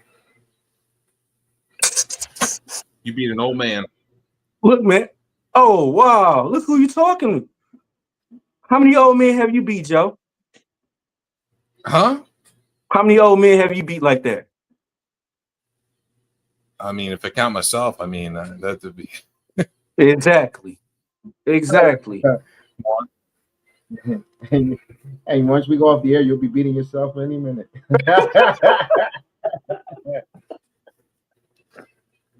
Exactly, Joe. D-Walk should know all about that. He's an old man too. Oh man, whatever. Hey, you ain't tell BX about the squirrel incident in New York. The squirrel committed harakiri and jumped out of a fucking tree to the pavement. It was 105. It was 105-degree weather. Squirrel broke his leg and was looking at Joe like, "Help me." There's a veterinarian right across the street, so Joe could have picked him up and took him, but There was no instead he put a veterinarian plastic across the bag street. over his face. It was houses across the street. There's no veterinarian. So instead he put a plastic bag over him, and it was 115 degrees. It might have been 125, 130. I put him out of his misery. I put a plastic bag over it and squished it so I didn't get this blood on my shoes. See what I'm I saying? did the humane thing. You could have let the hawk eat him. Well, they came down afterward. They came down afterwards and ate him. The bag blew off. It was a hot breeze that day. Man, with that said, I gotta go because I gotta get it's midnight. I gotta get. Yeah. All right, thanks for coming through, man. Yeah, thank you for coming by. Thank you. Hey, thank you for the spirit debate. No, this is just the spirit debate. No, again. Hey, buddy, that's what wrestling's about. Yeah, that is what wrestling about. Own opinion. And that's why I appreciate it. I kind of feel like we were the Justice League at first. We all got together and everything. That was pretty dope. Absolutely. Definitely. And then we got but let's see what happens with this women's United States Championship. Yes. Are they going to make a U.S. Intercontinental Championship to counter it on Raw? I don't think they said that. I don't know. We'll wait Monday, but I don't think so. I think it's just Adam Pearce is very competitive when it comes to Nick Aldis, so I see him maybe countering it by making that title. Mm-hmm. Can't let SmackDown have the upper hand. You know, that's something that Aldis would what's his name would say. Adam. We'll find out. We'll find out. That's what makes it more juicy about it. So, guys, you have a blessed night, man. We'll talk next time. You too, sir. You too. You have a nice blessed day. Yeet. All right. That was BX Sports. Thank you for stopping by, sir. We appreciate your views and your judgments and the healthy debate. And we always appreciate guests stopping by and talking with us on the P.U.W.F. Yeah. That was a good debate, though. It was always a good debate. Good debate. Positives and negatives, obviously. Yeah. And you learn what you don't know.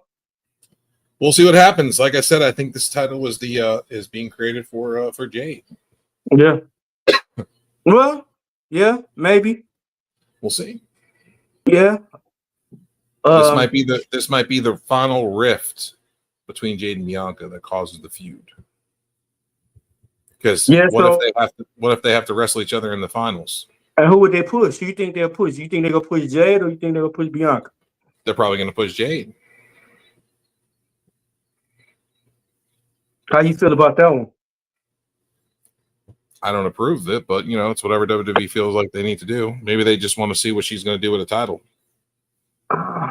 Same thing I feel like AEW did, because remember, AEW never gave her the world title. No. They only gave her that TBS title because they need to see what she would do with it. Yeah. And then she came back and she lost it to Statlander, came back, had another match with Statlander, and was gone. So she lost 2 matches in her career. Would you ever have you seen any kind of progress she made from when she first started till now? No.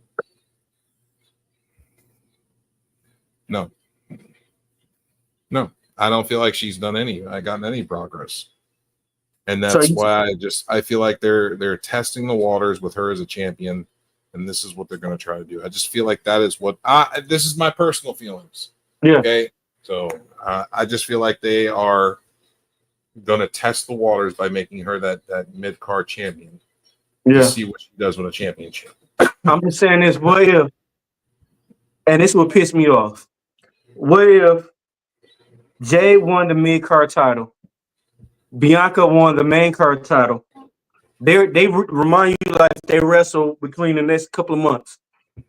If Bianca Belair beat Jay, so Jay win the mid-card title, Bianca Belair win the main card title. They wrestle for the belts to unify them, and Jay win. How would you feel?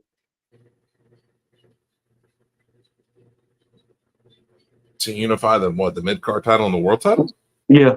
Or just to have both of them. That ain't gonna happen. You say you refuse to let that happen, huh? That ain't gonna happen. Tiffany Stratton will get that belt first, and then she'll probably be defending it against Charlotte. I honestly want to see Tiffany Stratton turn on Nia Jax. That's what I want to see. She's going to, and that's when she's going to win the belt. Just like she could have had that. What was the last pay-per-view? She could have had time to turn it on. She could have had time to cash in on Liv Morgan. I mean, I would have loved to see that. I wouldn't. I want to see her cash in on Nia Jax and take it off Jax. And then I want to see her take that title and run with it. Yeah, because she got a chance. She got potential. They're gonna make her face Nia Jax one more time after she beats her for it.